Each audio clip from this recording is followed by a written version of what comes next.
Presented by Celsius Energy Drinks. We start with men's hockey at the Olympics. The play-in day of the knockout tournament begins in about 10 minutes with France facing Germany and Italy playing Switzerland. Later this morning, it's Czechia against Denmark.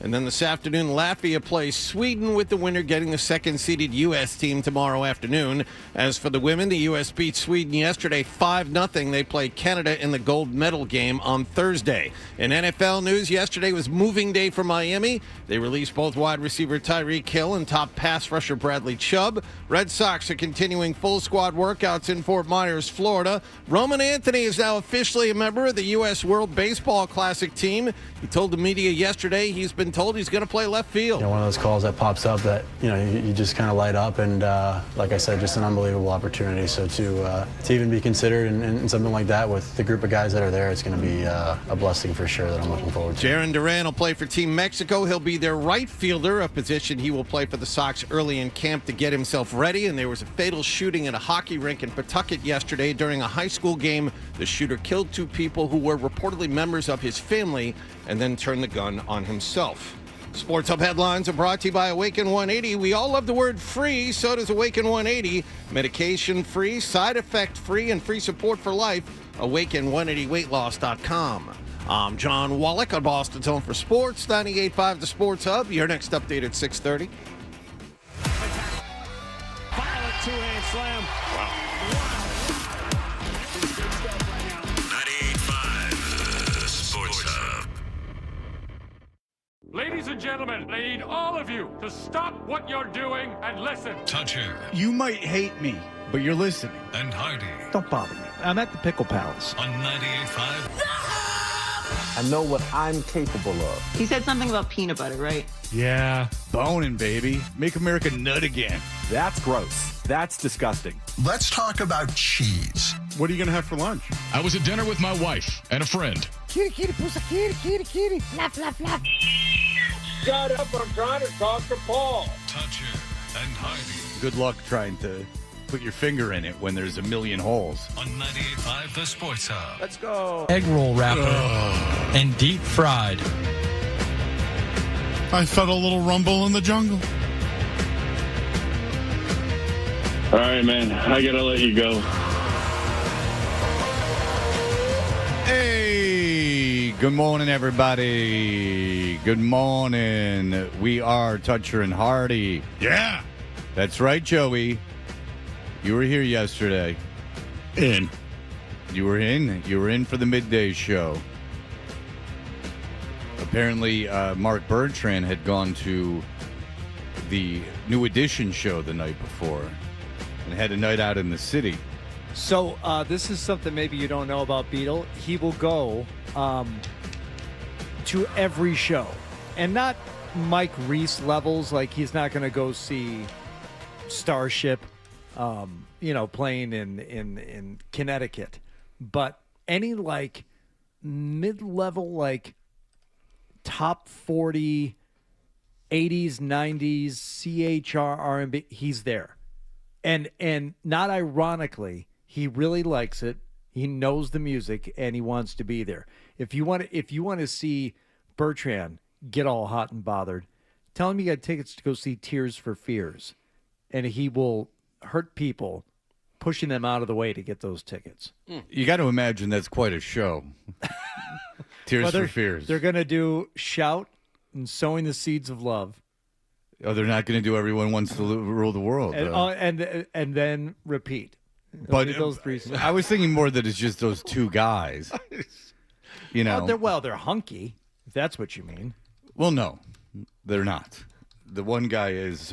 I wonder if he still has the mullet. Well, it wasn't really a mullet. It was one of those curly. Yeah, it was like it was close though. I mean, it was all one length. I do believe he didn't have it shaved on the sides, but He slicked it down on the sides though, so it looked like that. Yeah, but people throw around the term mullet too much. Agreed. And I don't think that was a mullet per se, because I think when he gets out of the shower, it's all like kind of hanging down. But yeah, so he will go to all that stuff. And now, how does he know it's coming to town? That's the thing. Google alerts. carrier pigeons. I don't know. He always knows. I had a conversation with Bertrand. There's a Yacht Rock Review. Is that what it's called? There's a group that just plays only yacht rock songs. I would imagine that there's There are about more than one. 500 of those. But yeah. Well, apparently there's one above all others that's really good at it, and he went and really enjoyed himself. He was telling me. What's crazy is that the term yacht rock, as a lot of people probably know, never existed until like 4 unknown comedians who are still unknown made those funny yacht rock videos. They invented that term. That term, they invented it out of thin air. I didn't know that. Yeah, it did not exist. So about, because I think I was on BCN when those yacht rock videos came out about 20 years ago. Those comedians came out with those yacht rock videos. They invented the whole concept. They invented the whole genre. They're the ones who lumped all those bands in together. And to the consternation of some of the bands and to some of the great delight of some of them as well, because it created this whole market for these. Now, there's a documentary about this, which is pretty funny because it talks about how, like, you can't put Doobie Brothers in there because they're far too funky. Right. They're too funky. Yeah. And, the studio musicians of Toto were legends. And, the drummer is this, like, phenomenal. Oh, Jeff Porcaro. Yeah. Eddie Trunk. You get people calling it about Jeff Porcaro. They likes. I used to have remember when sometimes you would get records that were very, very flimsy. They were made of like the thinnest vinyl. You could actually bend them. They would come inside magazines and stuff. And I got one inside of a Modern Drummer once where it was Jeff Porcaro talking about, and I can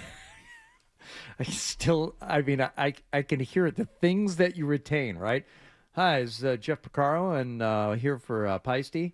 And I always thought the symbols were pasty, but he called them Peisty. He said, and this is just an example and sample of some of the Peisty products. And it was just this giveaway record that came inside the magazine of Jeff Porcaro and really, really showcasing those symbols. Sure, you could hear drums, but this was about the cymbals. The ride, the crash, the hi-hat, the splash, the China Boy, which I don't know if you can still call it that anymore, but that was the name of the cymbal. Well, listen, it's good to know that he, was that you were listening to what was in the Modern Drummer magazines. Well, you know what it was like, Fred, when you got a BMX Plus or whatever you were into, or your, skate fever.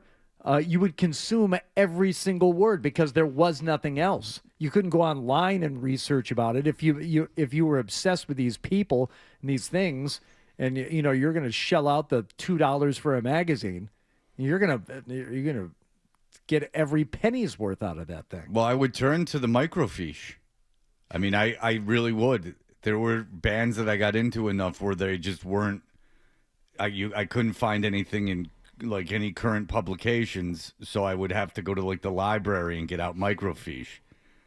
Such was the case with the Descendants. That I had seen up until like 97. I'd probably seen when they got back together. I'd probably seen 4 pictures of what they looked like. Yeah.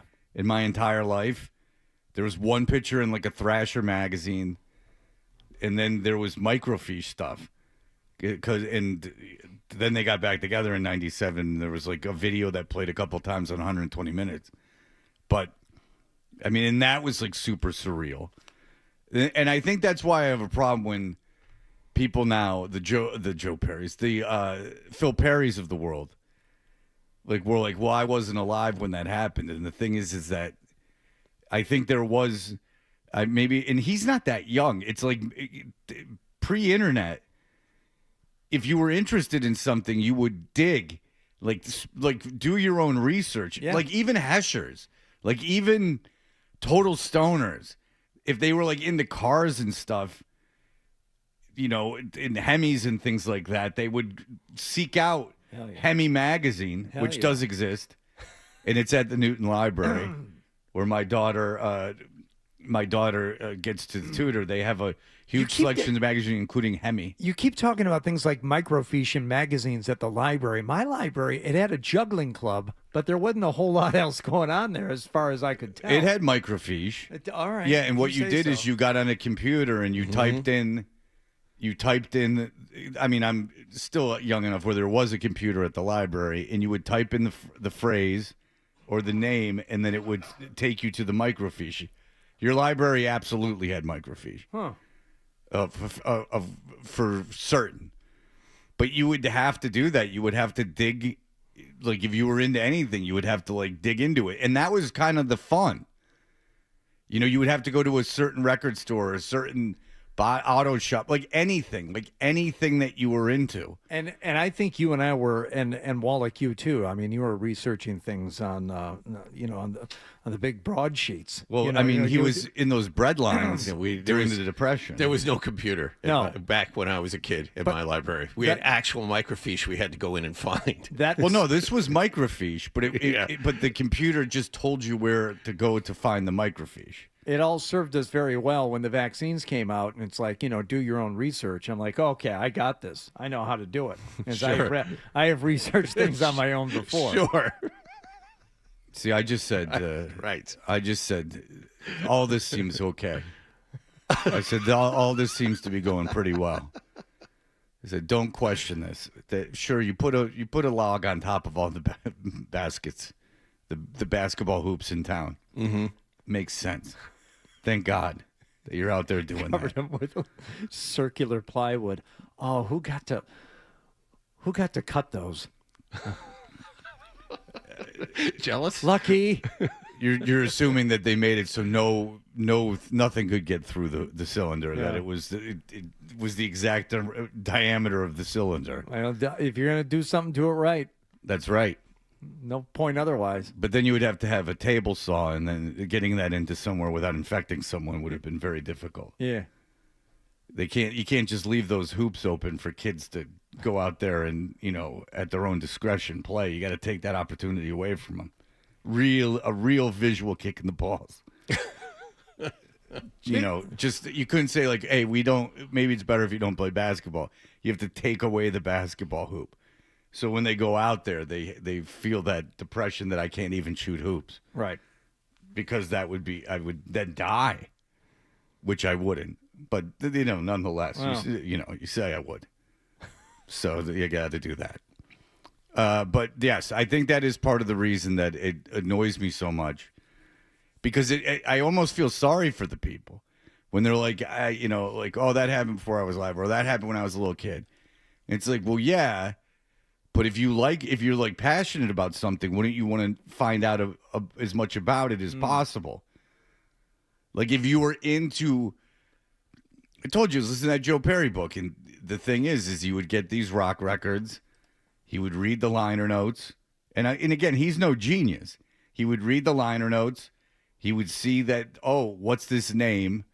It would be some blues guy, Right. And then he would go out and go to record stores and find the blues stuff and bring it back, and then he became Joe Perry.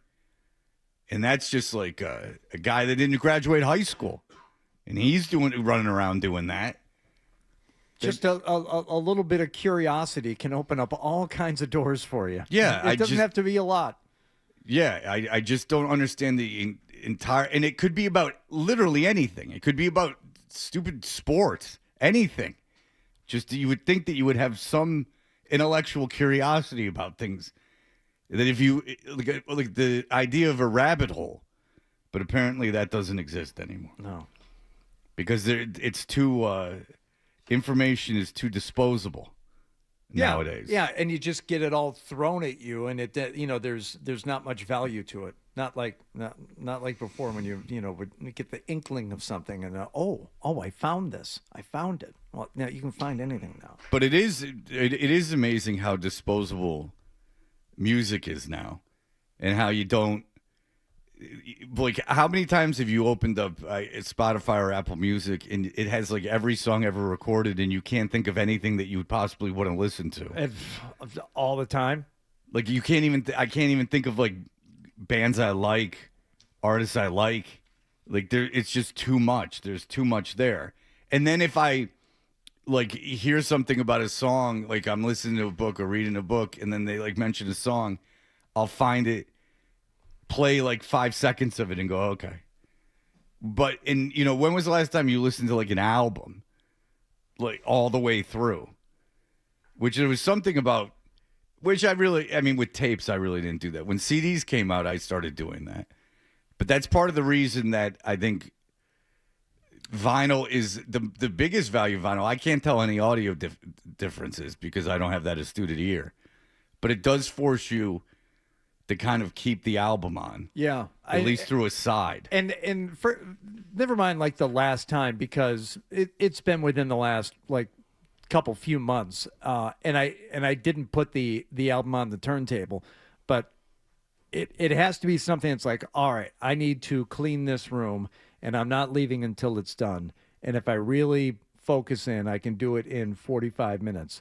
So, and then, whatever I'm listening to, I'm like, all right, play whatever album. And the last time I did it was, when I was cleaning like my office workspace at home. I'm like, all right, well, let's accomplish this in the time it takes to listen to REM Automatic for the People. And you didn't skip any songs?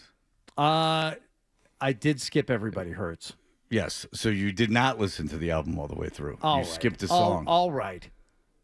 Well, I didn't know My that was point I didn't know that remains. was the contest. Well, the entire album would be the entire album. It wouldn't be skipping a track.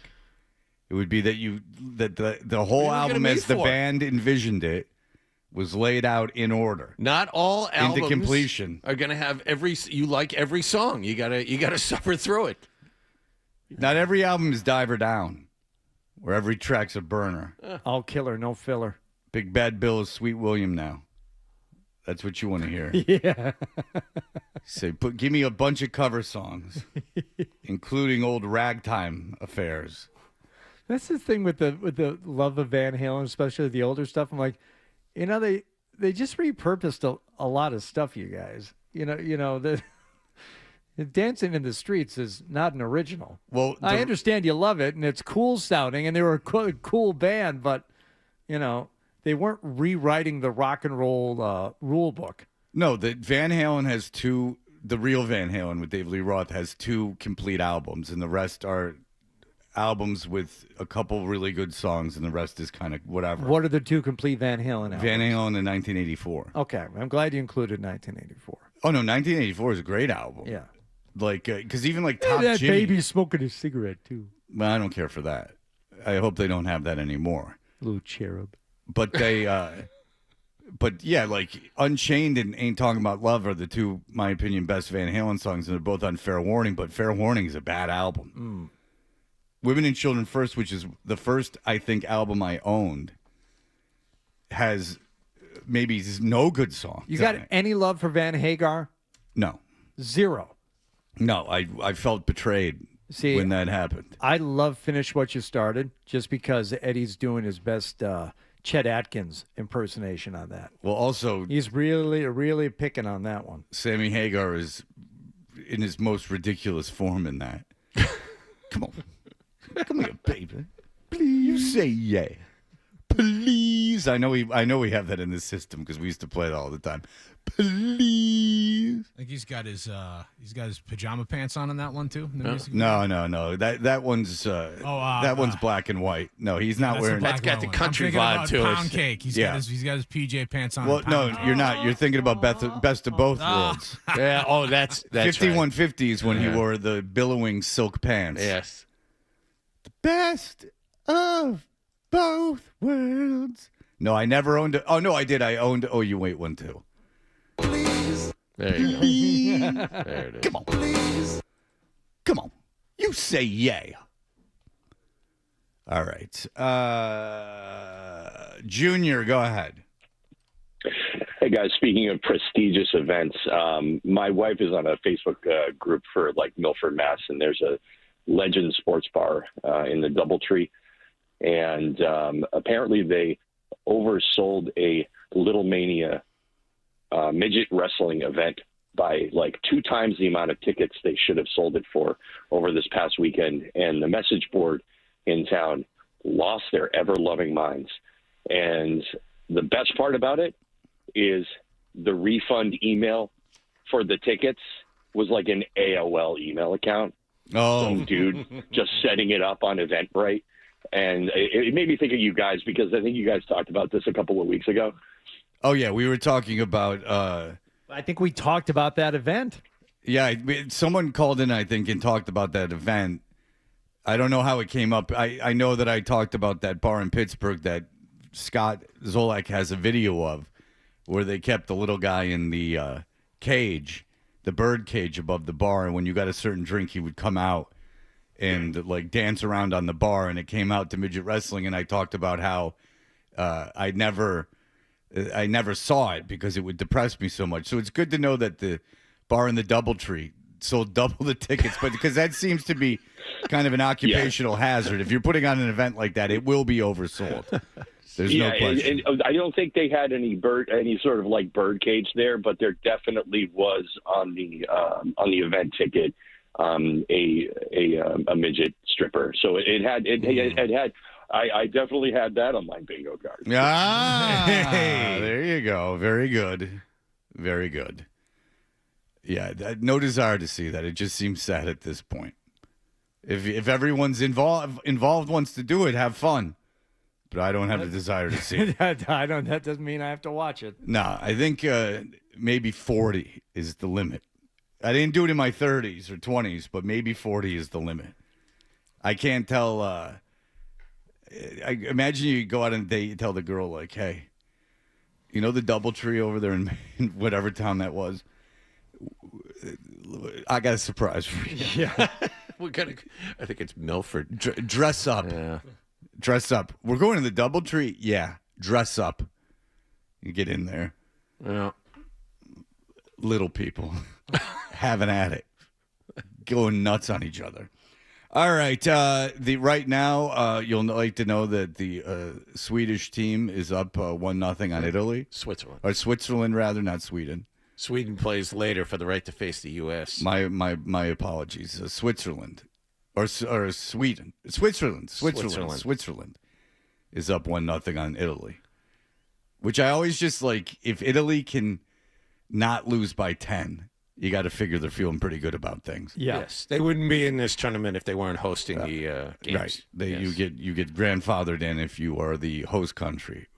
They certainly can skate and everything else, so there you go. Sometimes you'll see events where they'll have there was that guy that swam that didn't even know how to swim. Well, there was the woman too who, found some loophole. She competed in, the bare minimum of things to get into the freestyle. It was the ski half pipe. It wasn't the snowboard. But all she could literally do was like point herself down, and she would go up the wall of the half pipe and just complete not a 180 to get back down, but like a 90-degree, turn off the side of the wall, and just to say that she was an Olympian. Yeah, there's one from the Summer Olympics not long ago where the guys all deliberately false start. So the dude who doesn't know how to swim, really, he like legit doesn't know how to swim. Like he doesn't really put his face in the water. He goes back and forth. So that's what is that, 100?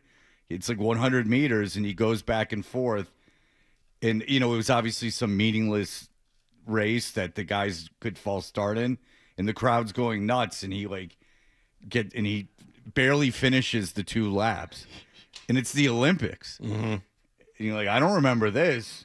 I don't think it was AI. I think it's real. But yes, maybe I can do a little research and tell you when we come back. We'll be back. So much going on. We can't wait to tell you about it. Right. We'll be back in just a moment. You're listening.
Gotta go, we understand, but make sure you bring the Sports Hub app with you so you can hear more of Toucher and Hardy That's what I want on my tombstone. on the Sports Hub. Did you catch the game last night?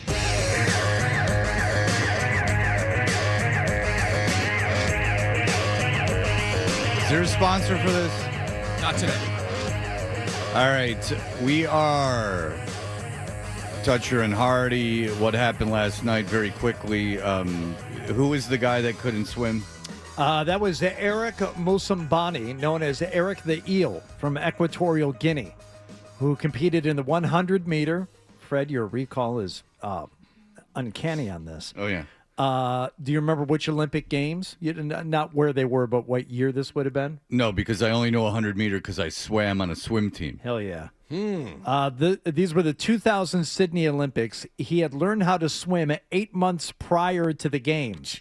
Had never seen an Olympic-sized pool. He gained entry through a development wild card, finishing his heat alone in 1 minute 52 .72. Do you really need the .72 after you're in that pool for almost 2 minutes? 2 minutes back and forth. That pool must have been intimidating as hell for him. Yes. He'd never seen one before he hopped in. It's not often that you can say that I could have swum faster than that. Like, I could have swam that way faster. So, and you're right. In his heat, both the competitors were disqualified for false starts. So he had to swim the event by himself, and his time was more than double the winning time of 48.3 seconds. Well, yeah. I mean, he couldn't swim, and the other guys were professional swimmers. Yeah, those dudes deliberately false started. Mm-hmm. And he couldn't. Like, I could easily swim 2 laps in a pool, Olympic-sized pool. Even right now I could. I assure you I could. And I could beat that time. So why did they deliberately false start? To let the guy, like, swim without them. Like, to let him have the moment.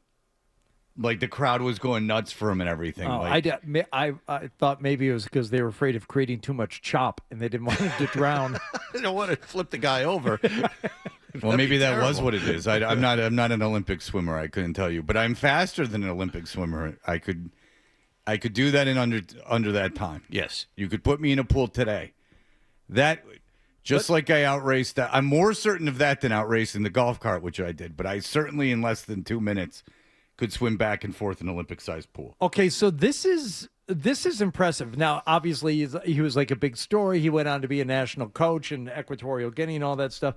But he kept swimming and eventually lowered his personal best for the 100-meter to just over 52 seconds, which is only 6 seconds off the world record. Well, he was in tremendous shape. Like, the guy wasn't fat or anything. He was, like, cut. He was really good shape and tall. Like, he looked like a professional swimmer. You couldn't tell by anything that he wasn't a professional swimmer. He didn't have a bodysuit on. He just had, like, Speedos on. Yeah.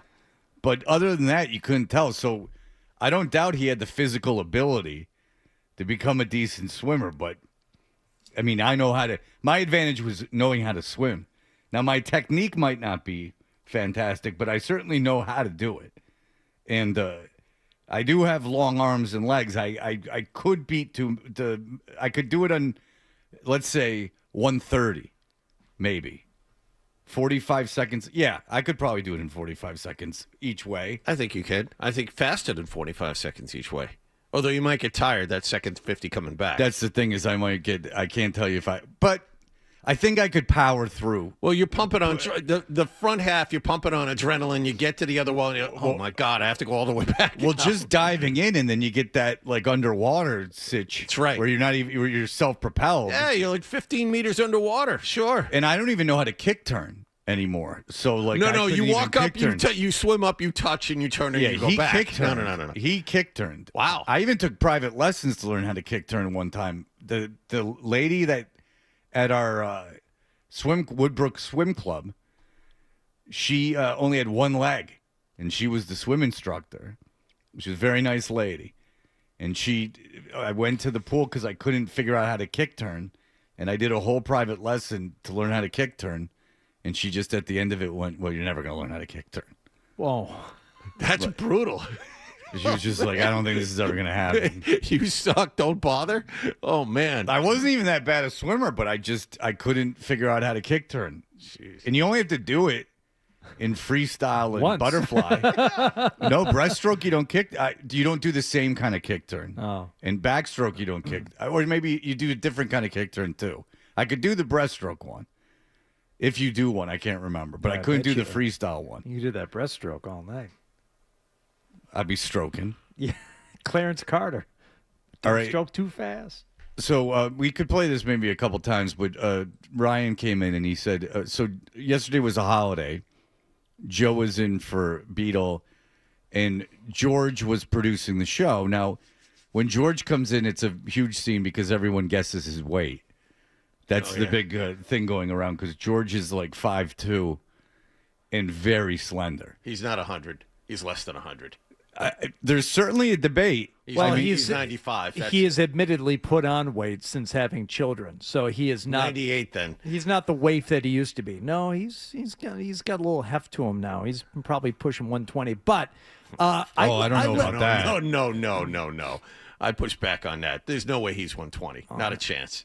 Well, I listened to part of the show yesterday Because women have breasts that weigh. And they have, they'll have curves. So even a pixie-ish woman might weigh more than George. Because George is just, he's like a prepubescent, this kind of situation. You know? Yeah. I think a woman, just by nature of being an adult woman, would weigh more than George. Right, being fully matured and grown. Yeah, exactly. And I'm not even being mean. I do think that George, and I know George probably has more muscle than a 5'2". What do you think? George 5'2", right? Sounds right. 5'2", 5'3", short. Yeah. Yeah, but thank you for pointing out the fact that he is muscular. I don't think anyone who is known as the people's champion is going to go around without a significant amount of muscle mass. Well, I don't think anyone that's over 5'3" is going to walk around calling themselves the people's champion. So I am a champion of the people. Thank you, George. Did you hear any of the show yesterday? No, I did I not. rarely have this reaction because I love listening to Joe at night. I love when Zoe takes the show off the rails, having George in there producing. But there was a moment when I was listening yesterday. I said, if Beetle is hearing this right now, he is going to think, what are they doing to my show? Yeah, he's tearing stuff apart. He's like, It was why am I not at work today? mayhem. Yeah. And I didn't even hear this.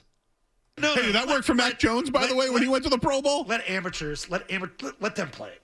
You know, let that be their day. Yeah. What's that for? He's playing, maybe it's President's Day or Team USA. Was that what it was What for? is that? You've tried way too much to be too creative already. The flute guy? George likes the magic flute. What the hell's going flute on? that is. Mark's in Milton. Mark. Was George playing the flute? That's what it sounds like. I'm looking for that clip in the system. Whatever he was playing, it's either not labeled flute or I can't find it. I think George was pan playing the flutes flute. No, because it didn't sound good. And it's I think not that's this. George playing the flute. It's not that. That's Hold on. Let's listen to it again. Turn that off. Hold on. To be called. Oh, hold on. No, that's... We don't want any sports. Stop that. Day or Team USA. Was that what it was for? What is that? You've tried way too much to be too creative already. The flute guy? George likes the magic flute. George, I have no clue what that is. Mark's in Milton. Mark. So how was it mayhem? Besides George just playing random flute in the background. The segment that I heard was like cats in a shopping bag. They were just all over the place and just scatterbrained. And Zoe yelling for food and yelling at people walking by, and Joe having a conversation with, himself or something, and George doing something. There was like 3 shows going on at once. Yeah. Well, that's when George the People's Champ produces. He's going to be in with this show on Thursday and Friday. oh good. Well, he's not producing the show, though. In fact, If you want to. Scott this weekend sent me something that George had put up. Scott will send me things from Facebook. He says triple header, the People's hashtag People's Champ Radio, coming to a speaker near you all weekend long. Nice. He did the Leroy and Cerrone show Valentine's Day special. He did Joe Murray and Kendra on Sunday. Zolak and Bertrand. Monday will be the first time I get to be executive producer for the midday show while working with everyone's favorite Sports Hub personality, Scott Zolak. I'm hoping it won't be the last time I get that privilege. It's always a good feeling to get that call to the bullpen and be depended on to keep the machine going. My father would have been proud to see it. That be their day. Yeah. What's that? Well, that's the flute. He's playing, maybe it's President's Day. Yeah, it's the flute. Yeah. He's playing the flute. What Team more do you... USA, was that what it was What for? is that? You've tried way too much to be too creative already. The flute guy? Is he stomping and playing the flute? Or No, it's got to be a clip. It's too consistent to be him just playing the flute. The It's got to be a clip. Okay, here's my guess. That Zoe, even though he hates it, when he hears it, starts going. Oh, so he starts hitting it. right. He's hitting the table. He can't help himself. Yes. Okay, yes. so he's hitting the table. Yes. Yes. He's moved by the music. But also, it sounds like he's hitting the table like 6 feet off the mic, which is where Zoe does the show from anyway. Hey, you tried too hard. Let's get some food. What's up? I wonder what kind of here today. trinkets appeared before What's them up? when What's George up, started Fred? playing. Seriously, how you doing? When George started playing, Yeah, how you doing? How you doing? You all right? A nice hat, Wallach. Where'd you get that? Dumb guy hat store? Look at Beaton. His shirt. Let's get some food. Do you think George trinkets just appeared in front of them when he started playing the flute, like little delights? Or like children started marching around behind him? He's playing, maybe it's President's Day. Or He's Team full of USA whimsy. Day? Was that what it was What for? is that? You've tried way too much to be too creative already. He had a little Bruins uniform on yesterday. We were talking about where he would get his clothes, how much he weighed. Like it was all, everyone was all fired up when George walked in. The flute guy? With your little Bruins sweater on and the whole nine. He's all dressed up, ready to go. Extra small. Oh, yeah. I like to take a hole and let my kids play with them. Like that Richard Pryor movie, The Toy. Really? Jack Gleason. See his wife in that one? She has some big ones. Not really, though. Yeah, she did. Just prominent. U.S. Bates. Push Hardy! What was his name? U.S. Bates. Yeah. All right. I knew you'd know. We'll be back in just a Something to moment. As Switzerland is up 2-0 on the Italian squad. Tired. We'll be back in just a moment. Where's that thing? Sports Hub headlines presented by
Hey, we are Toucher and Hardy.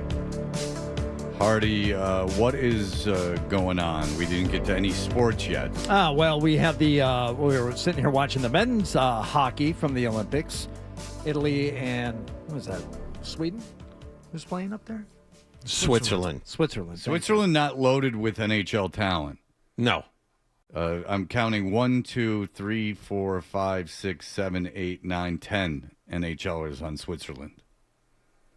Well, the women's hockey, the U.S. women's hockey continued their march toward the gold medal game yesterday. Soderberg comes way out. Down to 5. The United States will play for gold here in Milan on Thursday. One final stop made by Frankel. Yeah, and that was the women's victory over Sweden, 5-0. Canada beat Switzerland 2-1. What? There seem to be basically two teams in this tournament. Oh, what's the goal differential for the U.S. women? It's like 31-1 or something. Yeah, I think it's 25 or 30-1. They're unscored upon in about 330 minutes of game time. Yeah, it does seem like a war of attrition. It does seem like there's a lot of teams that were cobbled together. 330 minutes of shutout hockey. Yeah, it seems like the United States is taking this a lot more seriously than other places. At a certain point, you got to be like, what are we doing here? Maybe we drop this until we get some more competition overseas. Right, because it's like I hear them being interviewed and stuff, and it's great, and congratulations on your accomplishments, and I don't doubt that you're very good, but you're obviously at a certain point, you're just like, are we taking this too seriously? So I haven't been watching, and Hardy. I don't know how the women. Oh boy. But like a 5-0 win, that's a solid, decisive victory. But I'm reminded of the women's World Cup soccer team when they hung 13 goals on some poor country that had no business being out there, and they were doing like the goals celebration afterward, and people got on their case afterward.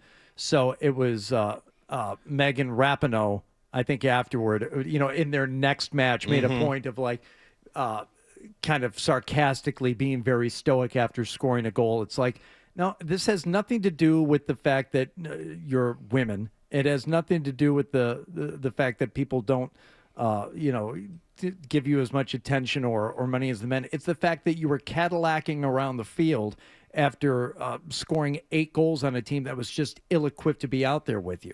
Like the celebration, you should be celebrating something that was difficult to do. And obviously scoring goals on that team was not difficult to do. And it's even more so, I don't know any celebrations in hockey, but the thing is that for soccer, all you need is a ball. That's kind of the whole point of the popularity of the game, right? Is that you can play it anywhere. You just need a ball. You don't need any real equipment. You can do it on the street. That's why it's, a worldwide game. Hockey requires so much. And if you are playing a game that other countries are not developing at all, and they're like cobbling together teams, 3 months before the Olympics, then it would be the same thing with any sport. It would be the same thing with downhill skiing. If the United States had these dudes that practiced, for 4 years in downhill skiing, and everyone else just kind of, picked people up off the street and said, you got 3 months to kill. It would be the same difference. It's worse than I thought. 1998, the U.S. beat Canada. 2002, Canada beat the U.S. 2006, Canada beat the U.S. 2010, Canada beat the U.S. 2014, Canada beat the U.S. Oh, yeah. I think 2018, Canada beat the U.S. I mean, it's been the same two countries now. In the gold medal match. Yes, this is all gold medal match. Since this was a medal sport. Since it was in the Olympics. Right. So there's two countries, obviously, that try. Yes. And then has there anyone who's come close? I only looked back at gold medal matches. Canada seems to win every time they play the U.S. in the gold medal game, so maybe that's something. You were mentioning the U.S. is taking this seriously. Well, according to this, they've been beaten like a drum here for a quarter century. So we talked about this, on I think back when the U.S. women's soccer players were making taking a stand against equal pay and things like that.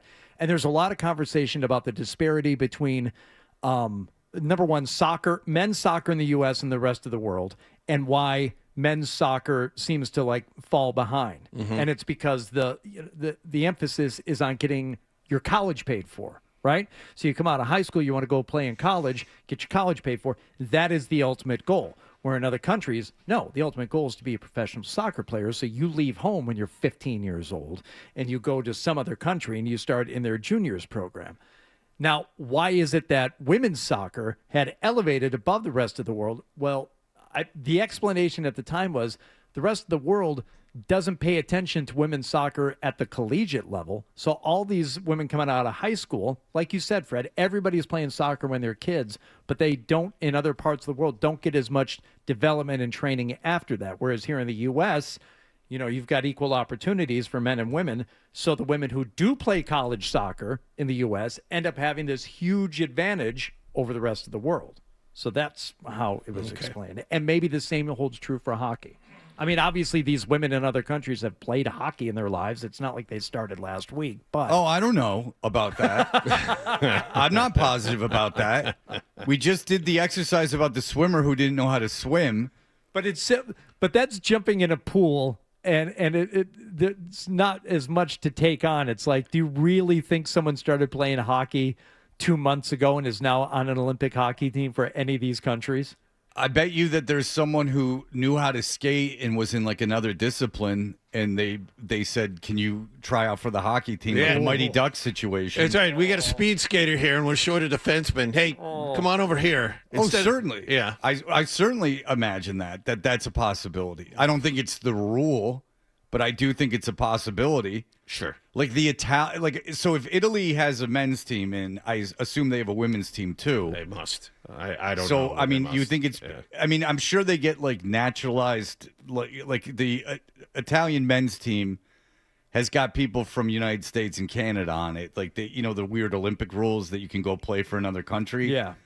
I'm sure there's women from the United States and Canada on other teams, but you don't think it's possible that Italy went a year ago, said, okay, we're hosting the Olympics. We need to cobble together a women's hockey team to go out and play. This woman's a very natural skater. We have a year to put pads on her and teach her the game. Italy actually won 2 games for the women. Yeah. Wow. So it's far better than the men. There are 10 countries, 10 women's teams playing. Who did Italy beat? I don't know. I have to look. I just saw the standings. I'm like, oh, congratulations. Yeah. I mean, because we'll see who Italy beat. Yeah. France did not do well. Japan did not do well. I'm assuming those are the 2 teams that finished behind them in the standings. I'm assuming that's we have Germany and Sweden. Well, Germany and Sweden, I don't doubt. Yeah, it's got to be Japan and France. Those are the 2. Right. All right. We'll be back in just a moment. Nicholas has an assignment for next week, and we will help prepare him.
We are Toucher and Hardy. This ain't shredding.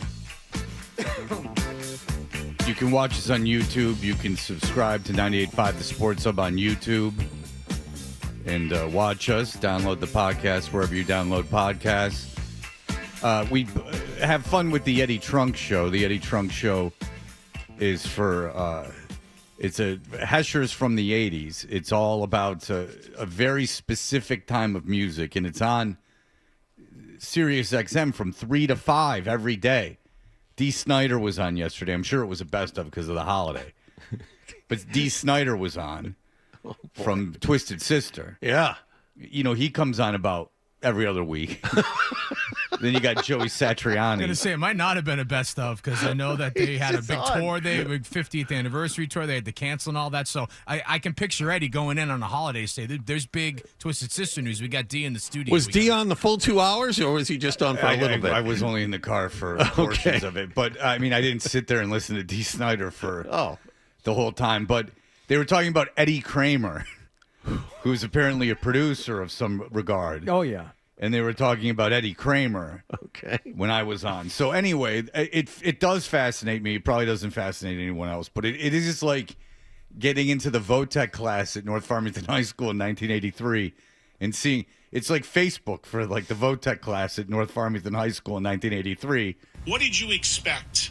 They're you know, sitting there, you know, extolling the virtues of KISS and Y&T and how UFO is an underrated band. And it's on – you know, presumably way more opportunities to be heard than this show. And it's solely based on that era of that particular genre of music, which isn't overly popular. So I am fascinated. And it's on from 3 to 5, like prime time where people get paid a lot of money. That's when it's on. Fascinating to me. But Eddie... I mean, Eddie Kramer has worked with all like the bigs back in the day, but recently he remixed Cheap Sunglasses, the remake of the ZZ Top song done by Wolfmother. So he's still active. Yeah. Well, you got to get him in. He's magic behind the boards. Wolfmother. There you go, Wolfmother. All right. So anyway, Eddie Trunk is coming to town next week, and he is hosting. So this is no joke because he's hosting it. He's hosting something called Shredfest. Yeah, the Ultimate Shredder Contest. Now, it is what happens is it's an air guitar contest. So Nick will be going out there, but if Nicholas is going to go out there, he's going to have some common ground with the people participating. So Adam has acquired a collection of riffs. Yes. This is a. Well, we're going to need Nick. Yeah, so Nick, you can make your way into the studio. All the urgency he had yesterday is out the window. This is from. He was running yesterday. Why do you think he's not running today? There you go. No, he's no, he's still not in here. What do you think the difference is between yesterday? There's Nicholas. What do you think the difference is between yesterday and today? He had the weekends to recuperate and recharge. He was bright-eyed and bushy-tailed on the Monday morning. Yeah, like you got in like in a quarter of the time yesterday. Yeah. It was a late night last night. I had to work on my other job. So, what's your other job? Big Night Live. So what were you doing at the podcast studio right outside the garden? What were you doing? Recording a podcast. You were like you're the voice? No. I'm behind the scenes. He's the engineer. What time was it on till? It started at 5, but it didn't wrap up until like 8. Or I didn't. Everything wasn't packed up, and you know. Oh wow! So you didn't get home till 9. Must have been very grueling for you. Well, when you wake up early in the morning, yeah, it kind of does. Well, get used to it. I mean, your life's not going to get any earlier. No, it's not. So I mean, 9 o'clock. So the other job is costing you time here. It's costing you. I'm not saying that. No. You can't get pep in your step anymore because you're out there recording. What was the podcast about? Women's health. Yeah. Now, was it is it just a random podcast, or are you working with a specific podcast? It's just whoever rents out the space. Oh, so it's a rental space to record podcasts. Yeah. Oh, so they got to be great podcasts. They can't even figure out how to do it They're themselves? all great. I like all of them. You like the women's health one. You found it interesting. Even that, I've learned a lot. Okay, what did you learn? About pelvic flexing your pelvis. I don't know. Pelvis. I haven't. Yeah, pelvis. Called a pelvis. Yes, What about it? Exercising and everything for childbirth. Yeah, literally For what? learning a lot. Yes, Childbirth? Childbirth. Exercising for what do you do? Childbirth. Yes. Okay. Yes. How do you exercise? Apparently, if you a way to relax your pelvis is actually laughing. Somehow laughing while you're giving birth. I learned that, and it loosens it, it relaxes it, and well, your wife is pregnant. How are you going to make her laugh during childbirth? I'm doing a stand-up routine. Why don't you just tell us one joke?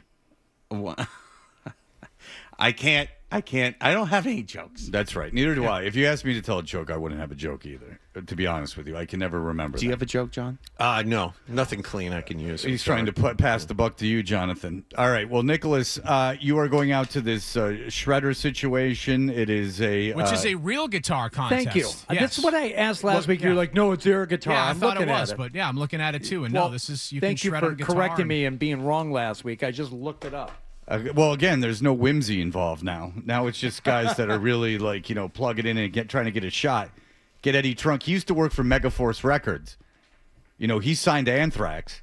So I mean, this guy's got a pair of ears on him. You win this thing, Lord knows the next time that he's got Eddie Kramer on, he plays you coming out of a break. Eddie Kramer's ears perk up. Next thing you know, you're opening up for Y&T and Lynn. Cool. I mean, Eddie anything's Kramer's possible. remixing your cover of his ZZ Top. Cool Sunglasses Deep or whatever cut. song that is. Cheap sunglasses, Fred. Come on, everyone knows that. No, not everyone. Not me. If everyone includes me, then not me. Molasses. Go get yourself some cheap sunglasses. Somehow managed to avoid ZZ Top before Eliminator and after Eliminator. Eliminator did exist. Eliminator. Well, that was the one. I didn't know who they were before that, and after that, I couldn't tell you one thing. They were on King of the Hill. Is that the one with sleeping bag? No, Eliminator had Give Me All You Lovin'. That was Eliminator. Give Me All You Lovin' and Sharp Dressed Man. That's what brought them into the mainstream. Right, that's when they would do the thing because they couldn't move around a lot, because of their size. So they would just go whoosh, flip the guitar. No, well they did that, but they also would take their hand and do a circle and then point. Oh, that's right. And That then was the Eliminator legs. would show up. And there would be hot girls driving. Well, yeah, they had around. a hot rod. Is Velcro Fly a ZZ Top song too? Yes, it is. Yes, it is. Yes, it is. There was a lot of double entendre. A lot of drum machines at that point. And if you love double entendre, I will point you towards the Stephen Tyler book, which is almost impossible to listen to. It is really hard. Joe Perry sounds like that guy in the wheelchair compared to Stephen Hawking compared to Stephen Tyler. Or as Bill Burr calls him. That smart guy who's always sitting down. Yeah. You're asking me to be able to access too much information. Once I go Y&T, I'm not going to think Stephen Hawking. All right, so the Ultimate Shredder, the finalists must bring their own guitar. The amp backline will be provided. No, Everyone's got to use the same backline or Right. it doesn't count because it's all going to be up to distortion and tone. Hey, no MIDI, okay? No MIDI guitars or backing loopers or multi-track devices, unless approved. Well, yeah, you get some, guy who's going to be multi-track device. The judging will be on speed, accuracy, technique, originality, and stage presence. Yeah, You will- I go speed and stage presence. You will be disqualified if you plagiarize other solos, exceed the time limit, or show up with an auto-tuned guitar or looped pre-recorded leads. Okay. This all going down Lansdowne Pub, February 26th. They were advertising right here on this very radio station. Hell yeah. That's right. I mean, Nick's going to be in the same room as Eddie. Are you going to wear a shirt with it opened with a T-shirt underneath it? A button-down shirt opened with a T-shirt underneath? Probably. Okay. I'll probably be wearing what I usually Well, you're going to wear. have to unbutton that. Oh, okay. And that is a little too flannel for the affair. You just wear like a straight button-down shirt with a T-shirt under it. Okay? Okay. Yeah, you're a little too rugged. Oh. Yeah, you look like you're trying to be some kind of mountain man. So we're gonna leave that to Adam. We're gonna a sensitive mountain man, a test- progressive mountain man. Nick's acumen when it comes to guitar solos. Yes. Yes. So we have some songs here. Yes. Okay. So Nick, we're going to play you a song, and you're going to have to identify the song, artist, and title. Songs that you could very well be hearing at this at Nikki this Podcast. Shredfest. Nikki Okay? Podcast. All right, Nikki Podcast. Right. All right, go ahead. All right. I have them. Yeah, You you, got have them on your baby. page. Yeah. Oh, Yeah. You got There them you on your go. page. I did. Tuesday. Oh, You there got 'em? they are. There you go. All right, here we go. Oh, Audio Slave.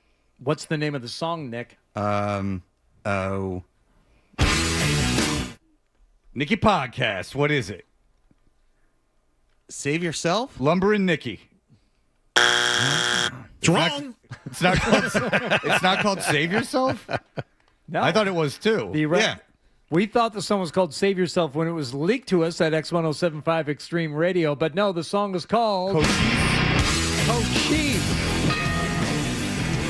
Nick, I'm on your side with that. You knew the riff. Yeah. Morello's a Dungeons and Dragons guy and also an Eddie Trunk guy.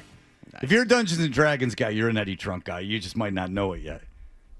Johnny, so I suggest you listen. Okay. We'll bring you back to the How do you not know Cochise? You had to have played that song a ton. Well, I did but when you at first listen, I thought it was called Save Yourself. I don't think that I don't know why it's called Cochise. It should be called Save Yourself. Maybe Sensfield's hit. Tom Morello out of it. did explain why it was called Cochise once. Something about the marching forward and the onslaught of something. All right, whatever. When he talks, it's very interesting. How about this one, Nick? What is this? All right, these are not riffs from Eddie Trunk songs. Yeah, but that's a good song. That's Modest Mouse. Yeah, these are not Eddie Trunk Float riffs. on. Who said they were? I said these are the best guitar riffs of the 21st century so far from Consequence. That's what these are. These are meant to be in Nick's wheelhouse. These are meant to be riffs that Nick, at his age and his music. Okay. All right, you got that one. All right. I don't think there's any chance Nick gets this one. I'll be very impressed if he gets this. Here we go. You ready? Yeah. Sum 41. What's Flat this? lip? Flat lip? Flat lip. It's fat lip. Fat lip. It's wrong.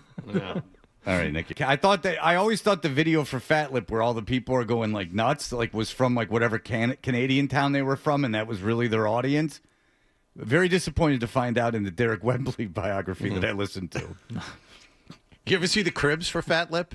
For Sum 41? Yes, for Steve-O, of course I did. Yes. He's not on speaking terms with Derek Wembley. He did not participate in the last Sum 41 show. Oh, no. They're no longer. They can never get back together again. Oh. They'll never, ever get back together again. They played You their know last what? show. They'll do their own Hell Freezes Over tour, and they'll figure it out. You want an interesting Sum 41 fact? The only tour bus Canadian. I ever had sex on. The only tour bus that I ever had sex on. They were too big to be playing the venue Who was they with were Derek? in. No, I had sex with a woman. Whoa! Real woman. Vagina and everything. Whole nine. 2 boobies, the whole 9. Real nice. Nice. All the limbs, unlike your swim instructor. I hope she's not listening. Who, Peg?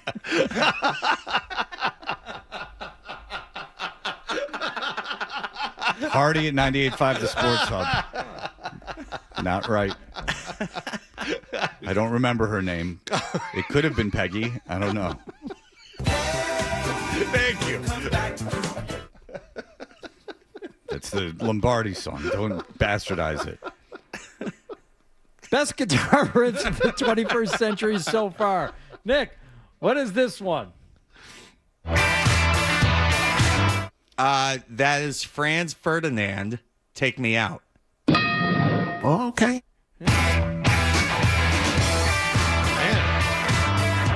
Very WFNX like this. Big FNX.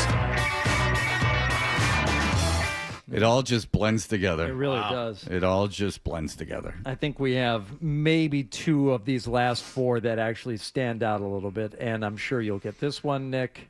I don't know that one. What's the name of the song? Toxicity. I can't believe he said it right. Well done. Okay.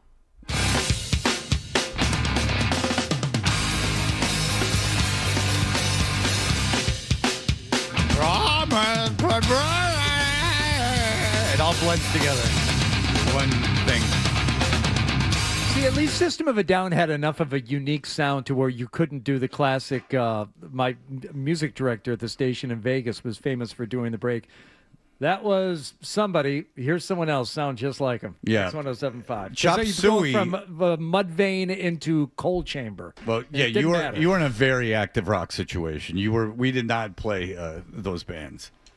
We would throw in Dido from time to time. We had a female program director.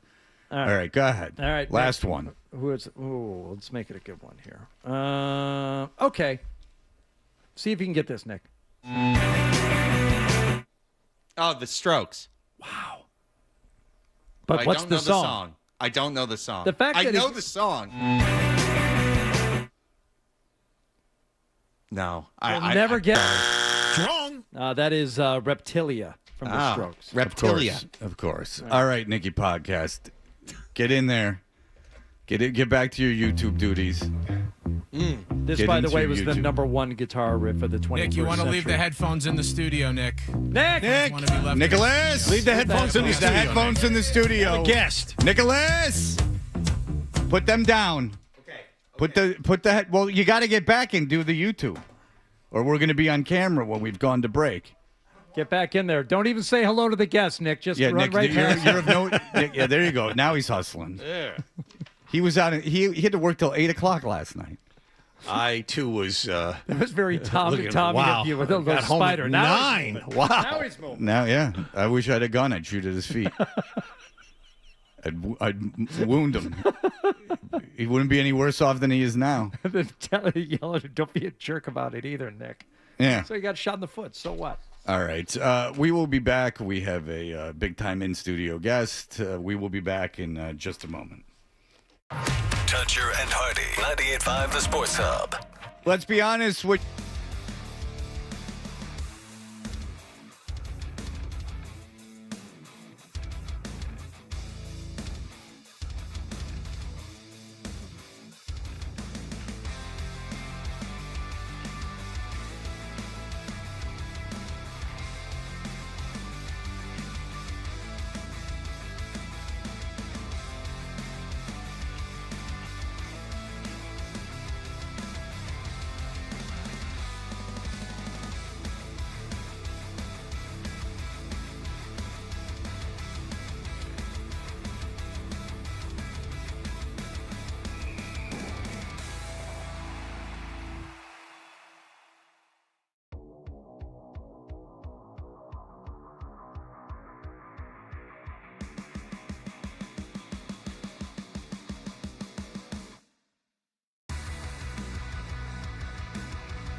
And we have had Ray Hudson on the show before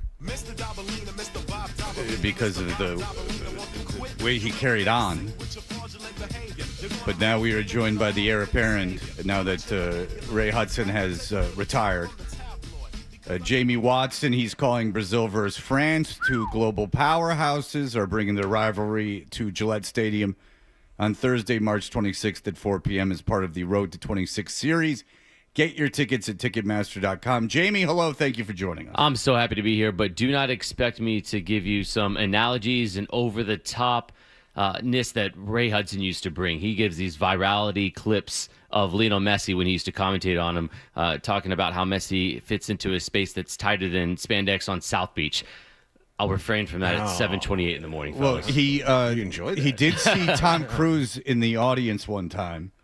And he said, "Do you have that? Do you have the Tom Cruise clip?" Yeah, we're loading him in here right now. All right, because Ray Hudson saw Tom Cruise and he got very offended by his presence at the match. And that's why you see those beautiful tears of a man whose heart was bursting. Tom Cruise? Iker Casillas. Will you stop talking about tennis players and stupid Hollywood actors, Phil? It's the gladiators out there, man, not tennis players. Tom Cruise. Break. If he smelt a soccer jockstrap, he'd faint dead away. Off to the far side. It's knocked. And a throw in for Real. Talking to gladiators. Reyes picked up. Yeah.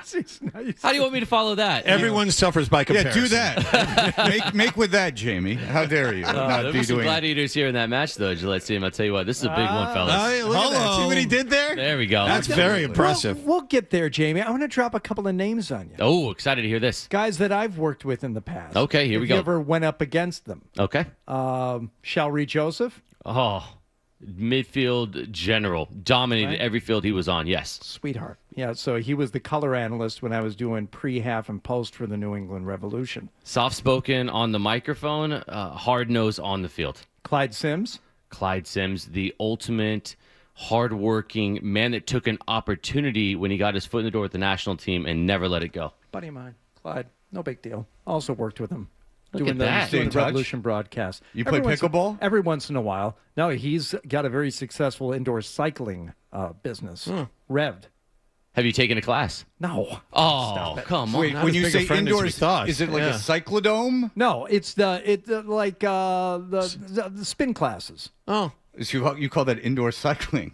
I think that's a revved indoor cycling. We're all thinking of a brand with no free shout-outs here. I'm giving him a plug. I think it's Rev, get it? Because he was a member of the Revolution. Right. And you do revolutions, and it's Rev to Indoor Cycling, I believe is the name of the business. They've got multiple locations. It's a great name if we're being honest. Yeah. Wow. It's a great name. I mean, obviously, the connection's there. People will hear Rev Cycling, and they'll immediately go, he was on the Revolution. And this guy might know a thing or two about indoor cycling. And now Hardy's revved up. And wow. Say the last Jamie Watson, ladies and the gentlemen. coffee's hit this morning. Goodness. And Bruce Arena used to be a regular guest in the show. You know, I had a meal of food with him once. No big deal. But he's a real loser, right? He's the greatest coach in Major League Soccer history. Yeah. Bruce Arena? I thought he got fired. He did. Yeah, but it was ridiculous. It had nothing to do with the on-field product. It was really. It was ridiculous. Correct. Oh. Yeah, nothing.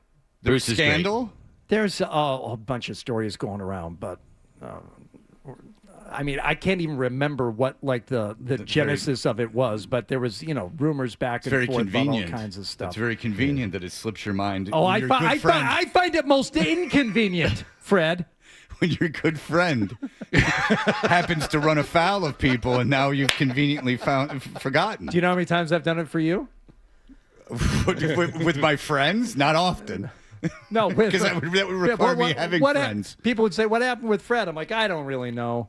Oh, well. And meanwhile, you're in the booby hatch, and I didn't bother mentioning it today. Artie, I will say I'm impressed with your knowledge, though. Those are three names that have been really influential in Major League Soccer. No, not knowledge. Impressed with my name dropping. There we go. Well, it worked. There are two different things here. He was working, ran into these people constantly. Oh, that's who that is. I did shows with them, John. I know that. Took a revved class. I'm really impressed with you right now. It was very impressive. Never took a class. Did you know Tyler Twellman?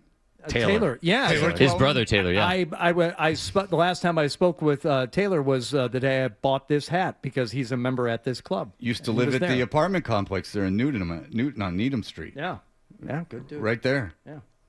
Look at that. We're a soccer show now, huh? The thing is with you guys, with Taylor and with you, Jamie, you guys look like you could still play. Well, thank you. That's I don't know. It's just like soccer shape is like a lifelong like thing. I mean, once you get into it, I guess it's hard to get out. Is it indoor cycling that way? Stay in this kind of shape? Clearly, that's what it is. Clyde's in phenomenal shape. Like nobody is. I would imagine. That's nice to hear, man. I tell you what, I think you just get used to it so much that it's weird when you don't work out. And so you mentioned Taylor. He now can basically compete on the tour. He's like a player that transitioned straight from playing into broadcasting. Now he's like every athlete. They want to end up being on the PGA Tour or senior PGA Tour. That's at one what he's point doing in life. now? Yeah.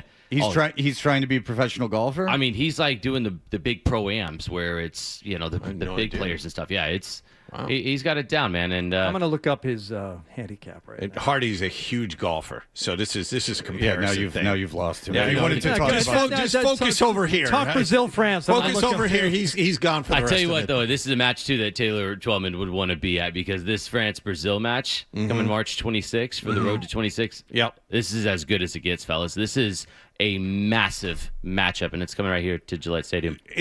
So this is pre-World Cup. Obviously, Gillette is holding a World Cup, and we have, by the way, an opportunity perhaps for tickets if these things go correctly that we could give away. But 5,000 apiece, they're going for these World Cup tickets. So that might be out of people's range, but perhaps seeing Brazil and France, these are two teams that could contend for the World Cup. If this was July 20th, and we're having this conversation saying, hey, just yesterday, July 19th, the World Cup final, Brazil, France, what an exciting matchup. It wouldn't be a stretch. It'd be completely in the realm of possibility and very likely. I'd actually like to see what the odds are on that one because that very well could be a World Cup final match. Good luck taking out a personal loan and being able to afford those tickets. Right. You don't have to do that for this Road to 26 matchup coming here on March 26th. This is a preview of what could be a match that's worthy of a World Cup final. And we get that coming up 4 p.m. on March 26th. France made the final last year, right? Heartbreaking not loss. last year, last time. Now, in a friendly, sometimes you show up, you pay the money, and you don't see the top players. Is there a danger of that happening this time? 1,000% no. And I'll tell you why. This is the last time the teams can get together, these international teams, where they have not named the World Cup roster. The next time these two teams get together with their respective national teams, the World Cup roster is set. Fellas, imagine if you were a national team coach and you get one last time together with the group. Are you tinkering? Are you trying to find the next unearthed 17-year-old Jim? Or are you saying, no, who are the guys I'm going to go into and put my entire legacy and reputation? If you're Didier Deschamps, the head coach for France, or you're Carlo Ancelotti with Brazil, this isn't the time to try to figure out who the next big thing is. You're coming in with your team, maybe one or two or three players that are looking to make the final roster, but the meat and potatoes, the first 20, 22, 23 players, they will be set. They will be playing in this match. All right, so if you were ranking the best soccer players in the world, who on Brazil and France would be in that list? Great question. Thank you. It's a very novice one, but I do appreciate you. No, I mean, we're talking the biggest household names, right? So for the longest time, it was the three best players were Messi, Cristiano Ronaldo, and Neymar. Neymar is a part of the Brazilian squad. He's playing back in Brazil now. There's players like Marquinhos for PSG who made it all the way to the Club World Cup final last year with PSG. There's also some PSG players that are playing for France, and you've got some Barcola and the list goes on that side. But you've got some ridiculous household names. Alisson, the goalkeeper for Brazil, plays for Liverpool. He's the goalkeeper for France. Ibrahim Konate plays for Liverpool. He plays for France. So you're going to have some club matchups, some rivalries from guys that are normally friends and teammates. They'll be going against each other. And, places in the World Cup roster, the starting lineup is on the line. So everything to play for in this match. And I personally can't wait to be there. Some kind of pinch me moments. You guys know this one. When you get to attend some events and some games and you're like, I'm so happy to just be here.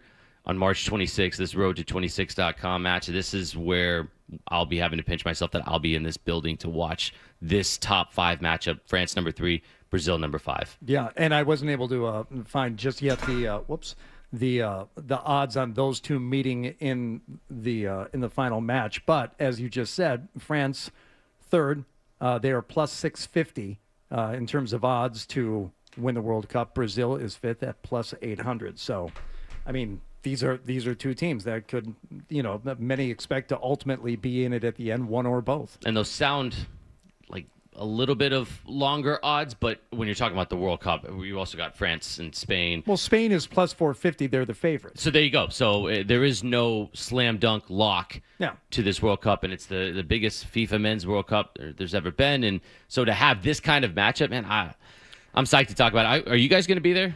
Are we getting you guys tickets? Are your schedule clear on the 26th? Yeah, if you can get us tickets, Okay. I'd love it. I will be in There Florida. we go. We got 4 tickets.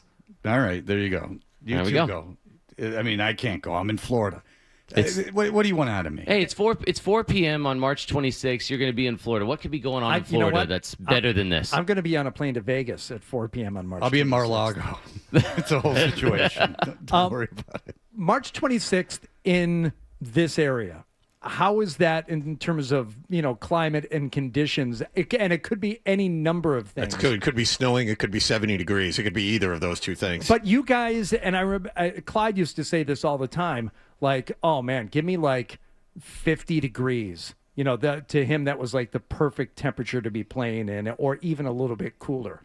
You're talking about these guys are like machines. They're the most fittest human beings on earth. Yeah, ideally is 65 and not a cloud in the sky the best condition to play in? Sure, but these guys are used to playing in Europe all winter long, so they'll be fine. Whatever the conditions are, and you guys know what it's like living here in late March. It could be amazing, and when it's been as cold as it's been for as long as it's been, right? You get up to 50, you're like, is this shorts weather here? So Right. I'm not recommending wearing shorts. I'm sure there will be some fans that'll probably have their shirts off, the spelling like Brazil or France across their chest, but to each their own. It'll be a perfect occasion to have a top 5 matchup. The entire eyes of the world will be on this particular matchup. No matter how many matches are going on anywhere else, it will be this match. This is the premier matchup, and it happens very rarely that you get 2 teams in the top 5 that ever meet up in international men's soccer. And we're fortunate to get that on March 26th. And the crowds at these things are unbelievable. Because It's insane. Yeah. It's insane. How much of I guess, what's the word I'm looking for? Pressure is on the actual venue for Gillette. I mean, we've talked about this a lot, how they won't get, grass in there for the football team. They don't want it. But for all the World Cup matches and presumably for this friendly, there will be grass there for it. In terms of the other stadium amenities and stuff, is it also like kind of a preview for them to see how they're going to be able to handle the World Cup crowds? I mean, look, all those questions about the will the venue be ready and all the things around it. You don't get a World Cup match if everything isn't vetted, right? So to get a World Cup match, talk about 7 matches coming up and the FIFA Men's World Cup, that's a big deal. And this is the opportunity to be able to have that dry run, right? Yeah. To be able to do it. And so I'm really excited to be able to see this personally. There's already been 55,000 tickets sold for this matchup, and I believe that having been to Revs games, playing, commentating, I've seen what Gillette is like on a game day.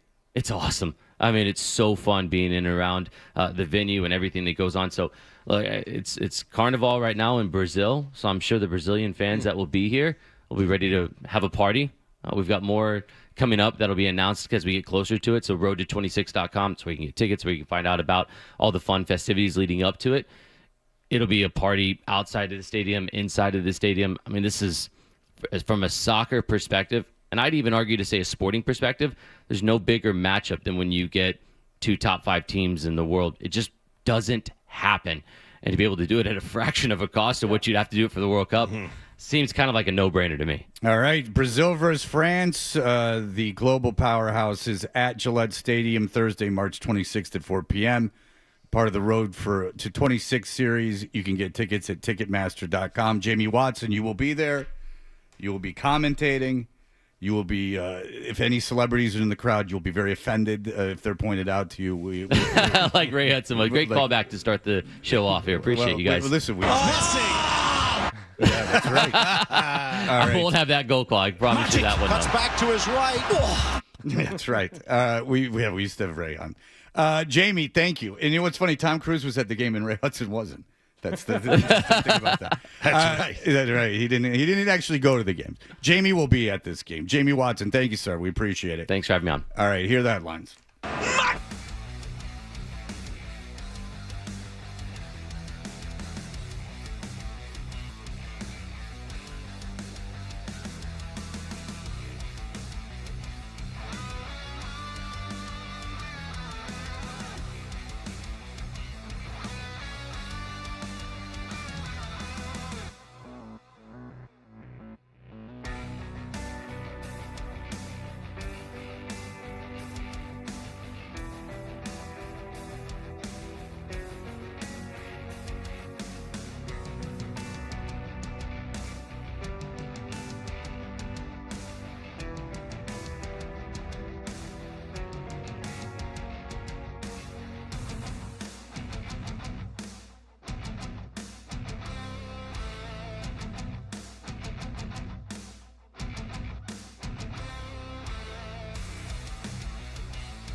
the woman that was doing the PR for the soccer match, the Road to 26 soccer match, was talking about how she does work with the Vikings and how they travel internationally, and they played in Brazil. And then they had to travel somewhere else, and they got to bring like the weight room down and like everything else. What a like gigantic pain in the ass. They don't have weights in Brazil? Well, I mean, you bring your facility. I assume you have to bring the facility down. Like you have to have a certain standard of facility, and yeah, they were bringing the weight room and everything else. And it just goes back to that Mad Dog. I heard when Mad Dog had the guy on from the NFL. And he was like, Mad Dog's like, they have a trip to Minnesota, and I got to go to Brazil. They get him on automatic buy after that, competitive advantage. And the guy was just like, no. And they're like, he's like, are you going to play in the UAE, like in the Middle East? And he's like, probably. And they're like, well, you get an automatic buy when you come back. And they're like, no. like the guy was just double freedom rocking and everything. He was just like, we're the NFL, we're conquering the world. And she was saying how every NFL team they've divided the world up. And every NFL team has like been sanctioned. So the Patriots have Brazil, I guess. I don't know if I knew that. But the Patriots, one of the countries they have is Brazil. So they have a whole marketing team whose only objective is it's all in Portuguese. Like it's all social media channels and things like that to apply to Brazil. So the Crafts are very invested apparently in this Brazil-France game because of the league divvying up the world. Yes. Yep. So the league has divvied up the world. She said that Minnesota had Ireland and somewhere else that wasn't very big, but the Patriots apparently have Brazil and somewhere in Germany, wherever in Germany their team is. Where they played this year, right? Yeah, was it last year or the year before they went to Germany? But it wasn't last year because last year they had the easiest schedule, travel-wise, everything else. Oh, that was the Indianapolis game. I remember that. Oh, that was the game where it was like 12-3 or something. 9-0, something like that. Something And everyone who made the trip over there, and like, we're going to make a whole vacation out of this. And the pinnacle of it was this awful, unwatchable football game. The stories about getting on the plane and that plane ride home after a game like that. Rob, remember that? The story was Robert Kraft was livid the entire flight back because he was embarrassed. Well, that's the big thing is like with coaches getting fired after international games. Well, they sell these packages to the season ticket holders, and they're not cheap. They're tens of thousands of dollars. They include the flight over and your hotel and a team dinner and this rally and stuff. So, you sell this thing as this great experience, and when your team goes out and lays an egg in the whole reason for being there in the first place, I'd be pissed off too. If I were the owner and I, put my neck out there, selling all these packages to people. And it's funny because those international games are quite often terrible. Like the Jets had an international game against the Denver, and that was that 12-9 game or 12-10 game. Like it was just it was ridiculous. It's like a 50-yard field goal or 60-yard field goal was the difference in that game. It was plotting, awful, because they don't want to be there. And the whole talk during the game was like Denver's just trying to survive this thing just to get out of here. Right. Yeah. It's not even but they have the bye week coming up. No, they don't. They're playing Thursday. They're sending teams all over the. I wonder if the game in Australia, if those teams have a bye on the way back. I got to tell you, you would almost have. I mean, the Australia one. I don't know, man. I don't put it past them. The Rams, it's a quick hop, skip, and a jumping. Just all right. You got a home game next week. Go to it. I just wonder if baseball owners look at this and go, "How does our Players Association have so much power over this sport when NFL Players Association has nothing?" Right. Like they don't dictate anything. The owners just whatever they want to do, they're doing. They don't have to appease anyone. You got baseball players chewing out the commissioner in the locker room, in the clubhouse. Bryce Harper going after the commissioner Manfred in the clubhouse, and they just sit there and eat it. And they look at the NFL and they don't even guarantee contracts over there. What the hell? Yeah, that's why the Bryce Harper chewing out Manfred was so ridiculous. Because if I was anyone, if I was any of if I was 18 guys on that team, I'd be like, shut up. You're making $35 million, $40 million a year, and I'm making $750,000. Shut the hell up. Maybe the wage discrepancy isn't in my favor. Because, again, look up any major league team and see how top-heavy the salaries are. We'll see how much power the Players Association has in about 18 months.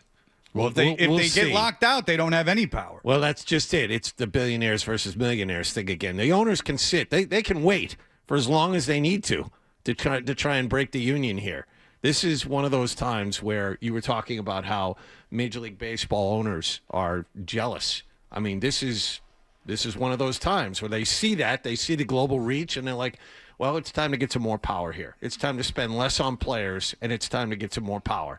And that's what sets up the battle lines here. They have one season left, and then it's going to be chaos. Especially with the Kyle Tucker signing. That was the thing that just put everybody over the edge. Put everyone over the edge. So it's like Cohen and the Dodgers are the only two teams that don't have an issue with the current structure. That's correct. And Passan had a big confusing article about things that were other than the salary cap, which is well above my intelligence level.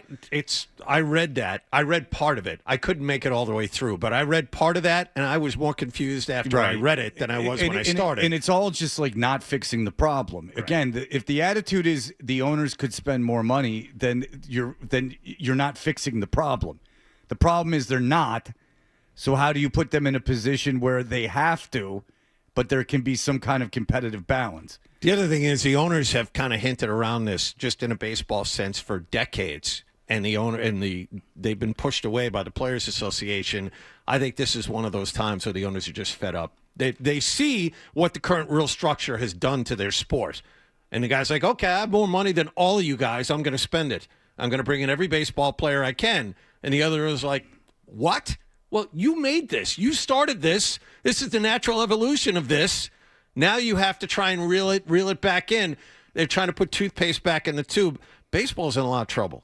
And the scary thing is it hasn't been more popular in the last 2 decades. And they're about to ruin it because of what they did 30 years ago or didn't do 10 years ago. Mm-hmm. So we'll see. There's a lot of incentive for them not to lock people out, and there's a lot of incentive for the players to play, and they have a year to get it done. So we'll see where that all goes. All right, so we'll be back. We have the news in just a moment.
Change of busy people.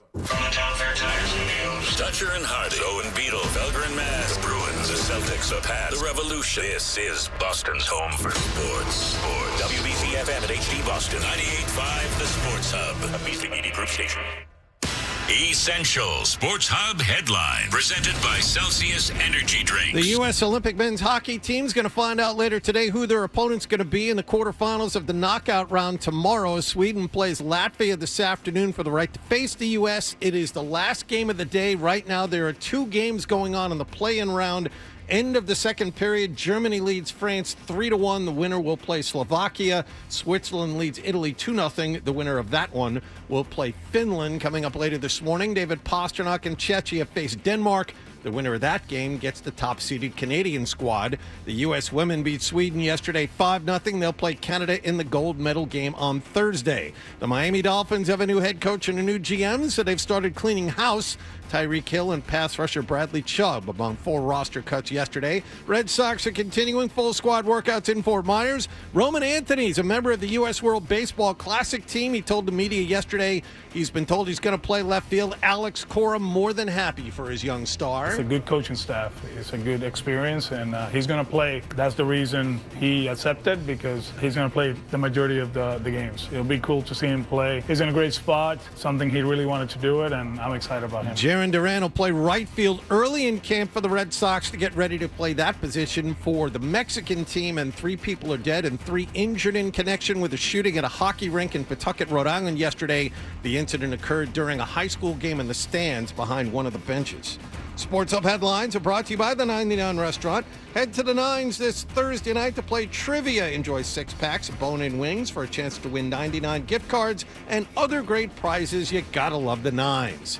I'm John Wallach on Boston's Home for Sports, 98.5 The Sports Hub. Your next update at 8:30. Boston Talk Sports. Break May. We all know what, but we won't say what. Yeah, worst take on these airwaves in the last 24 hours. We may not take a call today. The Sports Hub. What's the best way to listen to Toucher and Hardy? Well, you're going to have to spend $40. Cough it up, and let's get back to Toucher and Hardy on the Sports Hub. We for breaking news. I can't use it. Newsflash. We are Toucher and Hardy. Switzerland staying strong in the third period. 2-0 against Italy. Italy's goaltender is actually pretty good, and apparently he is a hotshot prospect. He better be if the players in front of him. I guess he's he's the property of an NHL team, but he has kept Switzerland, who does have 10 NHL players on their roster. He's held them to 2 goals, and there's a lot of offensive zone time. I can tell you that. Italy having a lot of trouble getting out of their own zone. Yesterday, I don't know if I was telling Hardy about this off air. I don't know if you can relate to this, Jonathan, but I had an appointment that I wanted to go to at 5:30 yesterday, and I got in the car and I started driving, and halfway there, I was going to call my daughter, because my daughter's in Puerto Rico with my ex-wife. She FaceTimed while we were in the meeting yesterday. Mm-hmm. So I was going to call her, bookend the whole day. Nice. By calling her at 5:30, and then I realized, wait a second, why is this not showing up on my screen in my car? And I realized I didn't have my phone, and I'm like, well, I'll still go make this appointment. That is no problem. And then as I kept driving, it started eating at me until I was just in almost a panic, and turned around and went home because I did not have my phone. I was not going overly far away. It was nothing that required me to be in contact with anyone. I'm under no sense of emergency. I just could not function without my phone. That happens. I lost my mind. That happens to me all the time. All the time. If I go anywhere without my phone, it's kind of like, and I can't explain why, but it's kind of like when you did something bad and your parents hadn't found out yet and you got this feeling in the pit of your stomach. That's kind of like what it is for me. I need to have my phone on me at all times. I felt like I was untethered from the world. Yeah. That, like, not having the ability to contact people, even in that moment, was too overwhelming for me. And I overthought it to the point where I got enough anxiety where I turned around and went home to get my phone. I didn't even go to the appointment. I just no, because it was too late at that point. Right. I mean, I was 15 minutes from my house. Yeah. So I just turned around, and I kept going. I kept thinking, you're not really going to turn around and get your phone. And I'm like, and then I'm like, oh yeah, the monkey brain started going crazy. It started talking to me. I've done it probably 3 times in the last year or so. A minimum of 3 times, because I can think of like twice I've like run out to play golf and like in a hurry to get somewhere and just left my phone. And a couple of errands I just went to run, I didn't have my phone, and I get home and Marcy says something like, "You don't have your phone with you. What are you doing?" You don't want to be tracked. You don't want to be contacted. Yeah, she knows that you're I'm out there tomcat. Tomcatting You're around. a tomcat. But yeah, there's that initial thing where it's like, oh, what if I need something? But after like 5 minutes for me, it's very freeing. It wasn't that I wanted the internet. It was that I had convinced myself that I was untethered from the world. That if I needed to get in contact with someone, that would be an impossibility. You could talk to somebody. No, that, but not in the car. And that was the problem, is that I just monkey brained myself into like being that I was untethered from the world, and then I got home and there was like one text message. I've been gone for a half an hour. I mean, no one. My kids are fine. They don't need me. One of them's with their mom in Puerto Rico, and the other one's 17. He doesn't need me. And so it wasn't my kids. It was that I felt untethered. I felt like a raft, a floated sea with no connection. I felt unconnected. I couldn't do it. In the appointment. But ironically, Fred, that's when you can really connect. You know with who? You. I should have done breathing exercises, but I didn't have my phone to teach me how to do it. I could have put on a meditative tape, but I didn't have my phone to do it. It was just me and Eddie Trunk at that point, and Dee Snider wasn't taking me through. You understand what I'm saying? You ever leave your phone at home and then make a couple of stops on your way somewhere else, and then you realize you don't have your phone, and you're wondering, okay, where did I leave it? And you try and retrace your steps when in reality you left it at the house, and you spend extra time going back to the places that you stopped. One day at work here, that's what happened, and I didn't make any stops, but I couldn't imagine where it would be, like how I did not end up having my phone with me. But I'm telling you, you have to embrace it. When you don't have it, enjoy it. Well, I realize that, but I do it, man. Well, if it was simple as that, there would be we wouldn't be human now, would we? Oh. I couldn't do it. I was fine at first, and then I made sure that I was no longer fine. I worked myself into a pretty good state that I needed to go get my phone. It wasn't the internet either. It was that I was untethered. I could not communicate with anyone. I needed to go back and get it. And then I got back and got it, and there was one text message, and I don't even remember who it was from. It was nothing that was pressing. No one was accusing me of tomcatting around. I'm surprised you have yourself on the Life 360. I guess that's the thing about being divorced, is that I won't put myself on the Life 360. Yeah, I don't care. Where am I going? Tomcatting. Go ahead and look. I mean, what if you're at the Bouzouki Lounge? What if you're at the Golden Banana, DB's Golden Banana? Would she care if you were at DB's Golden Banana Monday night? We really don't even need it anymore. I mean, I'm trying to remember when we first got it. Maybe it was when we were taking a vacation somewhere, like a couple of years ago. But I don't look to see where my daughter is now that she's at school. No, but my son is fascinating because he'll just be in Rhode Island. Or he'll be in Maine. Right. Like New Hampshire, rather. Like, because he goes to school on the moon. So, like, I'll look, and then all of a sudden he's at this card show in like, Rhode Island. I know he's going to a card show, but I don't know it's in Rhode Island. Right. It's at Rhode Island.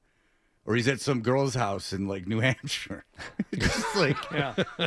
All right. But Marcy will say that. She'll say, like, do you know what time Katie got back to her dorm last night? I said, nope. And you don't want that. No. And I don't want to know. Oh. She's 19. She's doing her thing. Nope. It might be better for everyone. If your wife is tracking her like that, it might be better for her just to be off of it. That might, your wife, it's going to be like me with my phone. Your wife's not going to want that. But it's probably the best thing. How old's your daughter? 19? Yeah. Yeah, it's time. It's time to. I've let go. Like I don't like. That's like searching your kid's room. You know. Well, like, I've let go, but I did drive out to I have was just lunch going with to her on say, Sunday. where were you on Sunday? Exactly. No, but that's tangible time. I mean, that's a reward in itself. I mean, that's actually beneficial to both parties. Thank you. Tracking. No, I told you I would have done the same thing, but tracking their movements when they're out of the house. And what are you going to do about it? And that's the thing is there's nothing you can do about it. Right. She could be doing anything and there's nothing you can do. Right. She's out on her own. And even with my son, which I do need to track because he is so far all over the place and he pops a tire about every other month. And, needs to get his cheap ass tires replaced on his car. So like, it is good to like have some, it has been, you've been here. His car, he has been like in a minor accident. And then we had to like track where he is because he has no idea. And then like send someone out there to like help him out. So yeah, we do need to track it. Or I can look at it and see that he's going 85. And what are you going to do? Text him, slow down? Right. distract him while he's driving exactly. at an unsafe speed already. Yeah, so that's the thing is that like I just see it shows a race car. And I'm like, oh, because the little thing for where he is turns into a race car. It turns into a Formula One. It does, with fire coming out of it. It turns into like a sprint car, whatever the hell those are called, drag racer. Funny car. It's a whole situation. Top Fuel?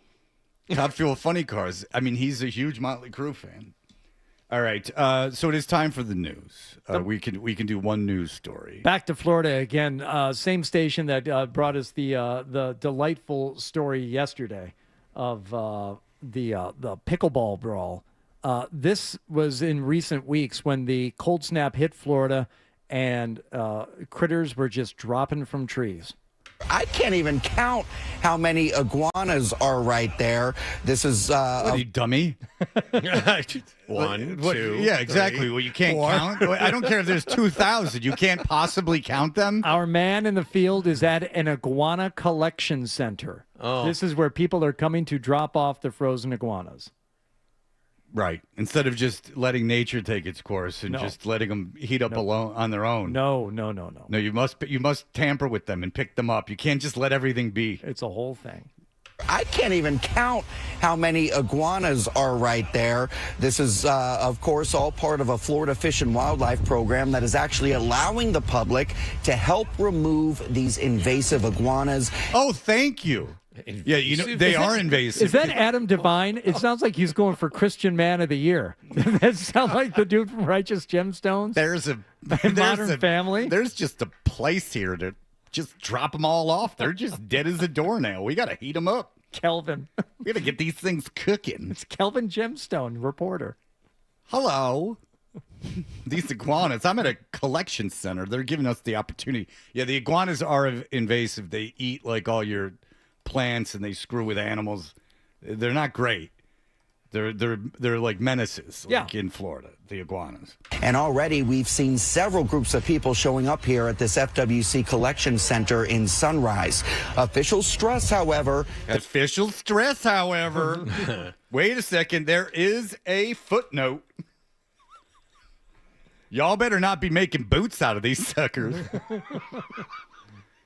There's the guy on the weekends at this station in Massachusetts, and I brought my whole persona's made after him. His name's Matt McCarthy.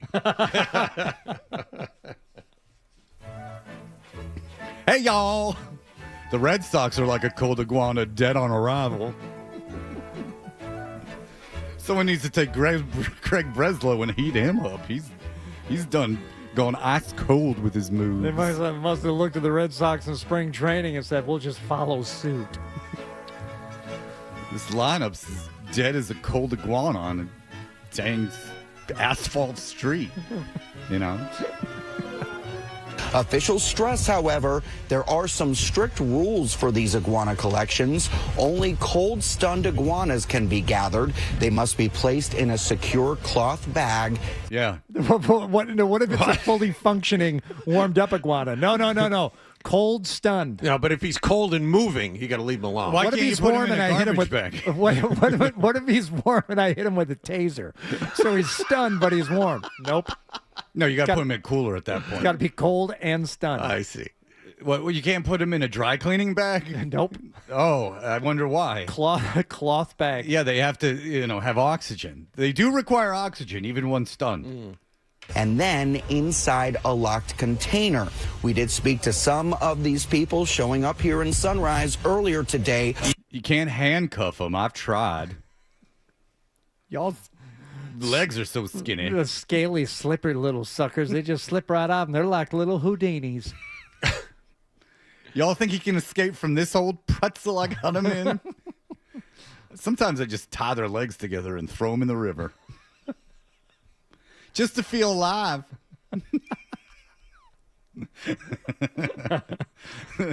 Sometimes I feel like God with these dang creatures. They can't move, and I'm moving all over the place. It's ironic that in order to feel alive, I have to incur death. It's fun. You can tie fishing lines to their limbs, put on little plays. When they're cold and stunned. When it's stunned like that. It's got to be cold, though. That's the thing. When it heats up, they get feisty. They're like, I didn't want to be in Macbeth, and you said shush. Get a little lizard skull and have him talking to it like the Hamlet or whatever. He's got a little pointed-tailed Pinocchio. Look at him. I can make him wave to you. Hey, y'all. Hey, you're just a stinky liar. You're just a cold, dead liar. Look at you, iguana face. In this Pinocchio, there's revenge. I'm going to duct tape your mouth shut and throw you in the river. That river's icy. You're never going to swim again. Yeah, we were kind of surprised. Got out there, found them. Like, we've seen them in the summer, and they are fast. And then you see them Everyone's very feminine. right now, and they just don't move. They're just so slow. We're told that they will either be humanely euthanized or they'll be transferred to licensed permit holders for legal sale outside the state. See, I imagine that they're mostly euthanized. If that's an option, I'm going to guess that they're all humanely Well, especially euthanized. if it's an invasive species. Yeah. You're not going to turn him over to Jacksonville Geppetto there and let him have his way with him. I'd just stack them knee high and then topple them over like so many Jenga blocks. So I want you to skip to the second one just very quickly here because that's one report about how these iguanas will be humanely euthanized or licensed for sale out of state. There is another option that we find out when this other reporter, same station, speaks with a different expert. Yes, this is Jessica. She is the iguana expert. She's picked up, she said, hundreds of pounds of iguanas this morning. This is crazy. I've honestly never seen anything like it. Jessica, tell us, what do you do with them after you pick up all of these all around the city? Well, of course, we contact our Trinidadian friends and all the people that like to eat iguanas. So a lot of different cultures eat iguanas, and they eat the eggs, and they eat the legs, and they eat the tail. So this is easy snacks falling out the trees this morning. Yeah.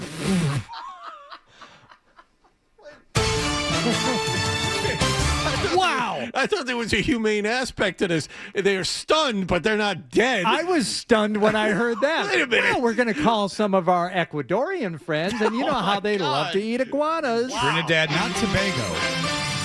Tobago don't love iguana.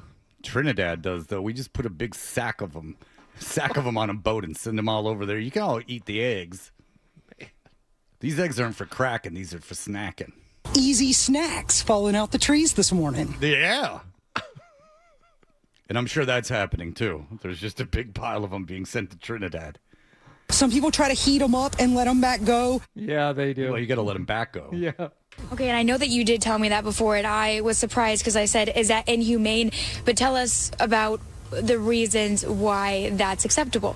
Right. So iguanas are an invasive species here in South Florida, just like the pythons, the parrots, and other animals that damage our native environment. And so we are not allowed to relocate these animals. Some people try to heat them up and let them back go. If you do that on your own property, that's your own choice. And this is crazy. I've been nervous even holding this one, and I did pick that one up just a couple of minutes ago. I thought they were going to wake up. No, I've hit them with bricks. They ain't never waking up. Don't worry, they've been officially stunned. Oh, man. Yeah, my boot did the talking. Kick. Now you're seeing 4 of them. All right, very good. Well, thank you. Easy snacks falling out the trees this morning. Yes, my game Right. is coming to me. Doris. Yeah. It's been a while. How you been? Well, it's raining. It's apocalyptical. It's raining. Reptilian creatures. Did I hear you say that parrots were also invasive, or do they make a tasty snack as well? Well, the thing is that they can beg you not to kill. Paul, you want to die? This is delicious. Matt. Wow. I ain't eating no iguanas. Ew. No, sir. Pew. Pitch posh. No. All right, Catherine Tappan is in. Remember Catherine, our friend Catherine Tappan? It's been very long since we've had her on the air. Our friend is in Milan, Italy, for the Olympics. We can talk to her in just a moment. You're listening to Touch.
The Thing. All right. You know what I'm talking about. Sure. No idea what you're talking about. Here's more of The Thing on the Sports Hub.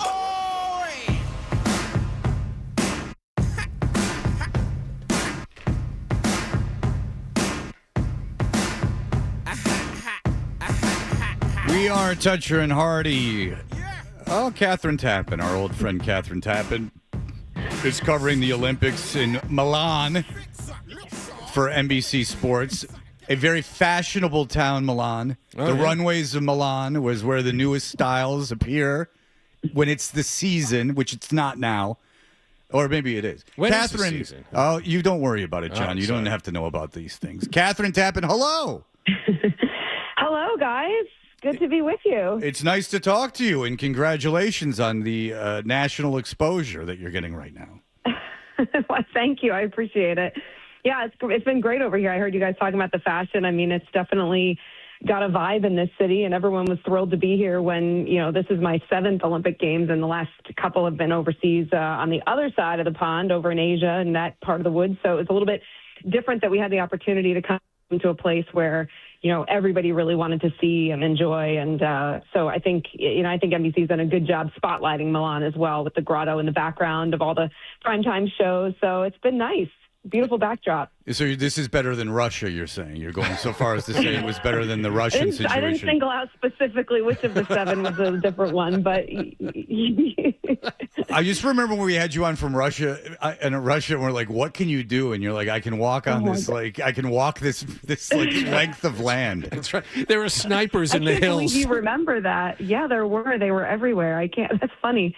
That was listen, every single one of them has been different. I mean, we came into these games and, everybody's like, what does the rink look like? Is it going to be ready? I mean, it's just, there's always something surrounding these games. And obviously the host countries they're working 24/7 from the time they get the assignment and they get the bid to host the games. And it's a grind. And and here we are, and we're approaching, I think this is day 17 for me, and the rink's been great and the atmosphere is awesome at the big rink, which is where we are now for the duration of the games at Santa Giulia. So again, there's always something with these games. And anytime you host an event like the Olympics in a foreign country, for us to travel to, things are just different.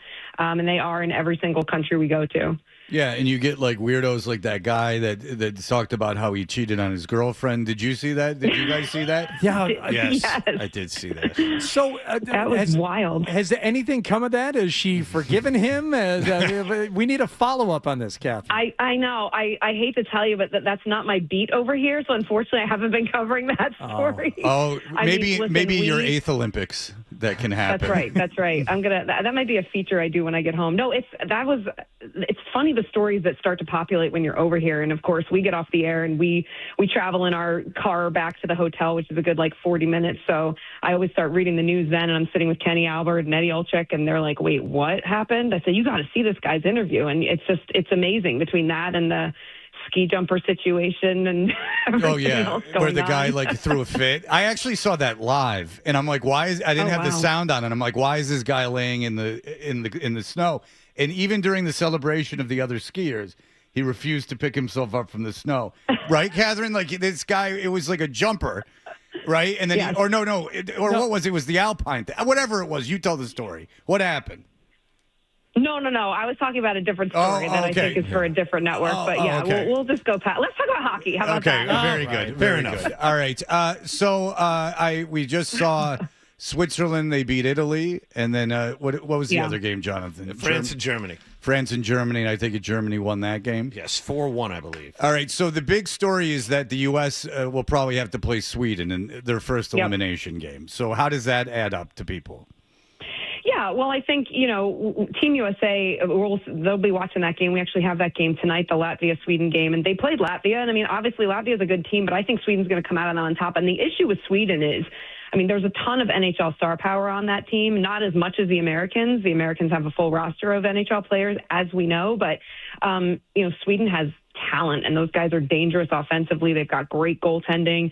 But I do think top to bottom, Team USA will beat Sweden. And, just specifically looking at the goaltending and the defense alone, I think the U.S. has the best defensive core in the entire Olympics here, including Canada. So that, as we know, wins tournaments. It wins a Stanley Cup. It wins, rounds in the playoffs. And so if they can continue to stay healthy on defense and continue to play the way they've played, I mean, you're not going to see the offensive firepower from USA as you do from Canada. But going up against Sweden, I don't know that they're necessarily going to need it with the defense they've got. So I'm walking into practice here in about an hour with USA. We'll see what the line combinations are and, the defensive pairings. I don't think anything's going to change from the previous game, and they look good. They're happy to be here. I will say that, the U.S. just has a different attitude than the others, and I've been at most practices, and they're staying in the Olympic Village. They're embracing the experience. They're going to other events.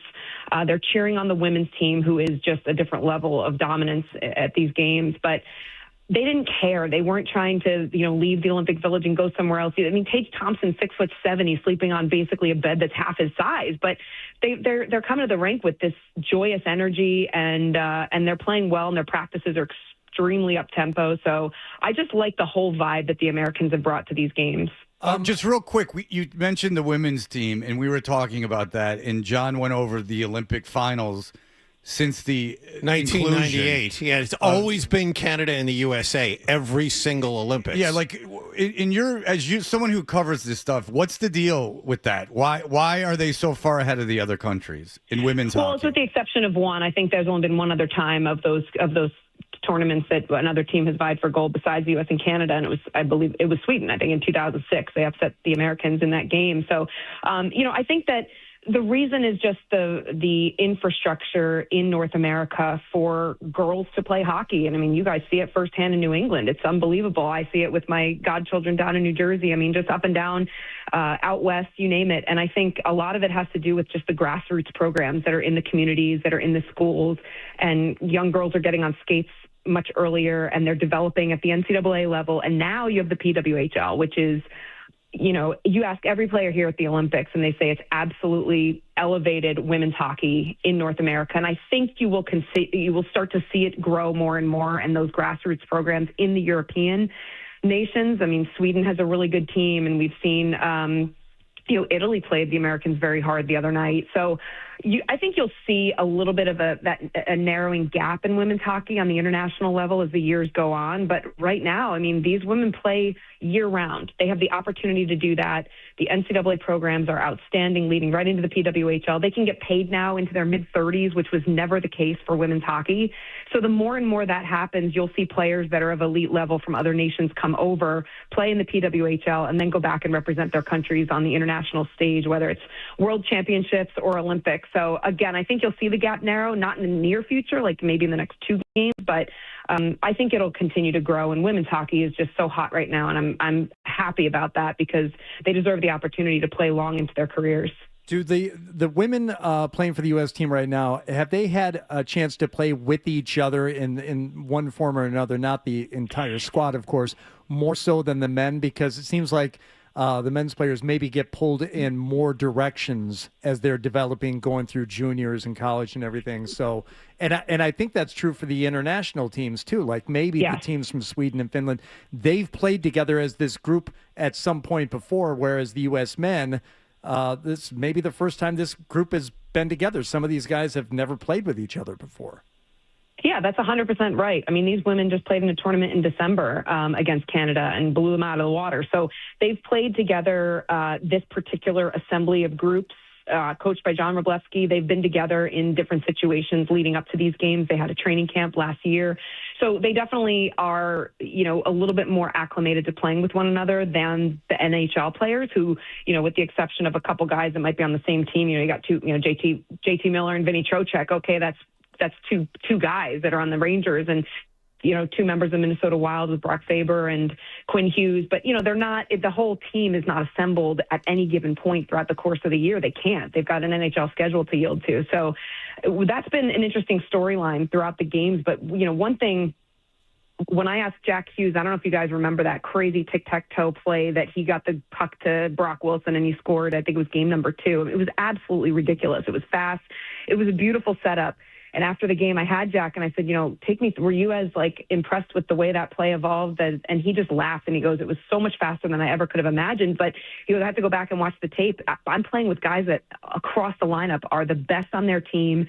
They're all stars. They're all champs, like just the best at every single level. So you get guys, you'd think that they can just easily, be with each other on a line, the Kachucks and Jack Eichel, for example, on that top line, but it doesn't necessarily always translate to chemistry because they haven't played with one another. They don't know each other's tendencies as well, but they are total pros and they figured it out quickly. As for the women, they have had the opportunity to play with one another before at the collegiate level and the Professional Women's Hockey League as well. Catherine, you got a good look at Four Nations. We had it here in Boston and up in Montreal as well. How would you compare the compete level of the teams out there to what you saw in the Four Nations?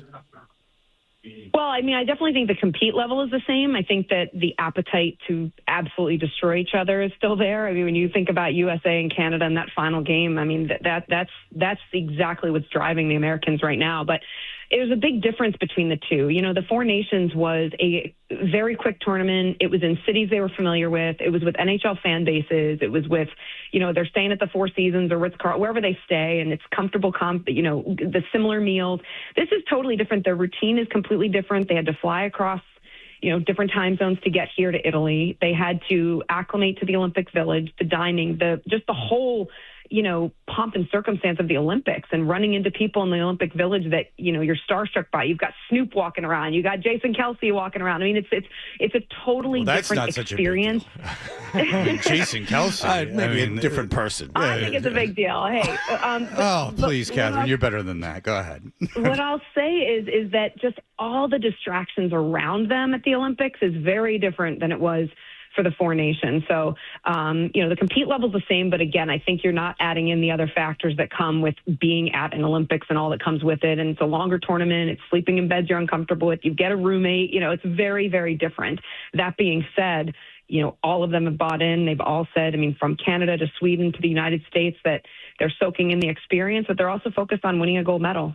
All right. Well, Catherine, I'm glad you took the time to talk to us because there's a sport on right now where three men are in almost a what was that horror movie where they sewed everyone together?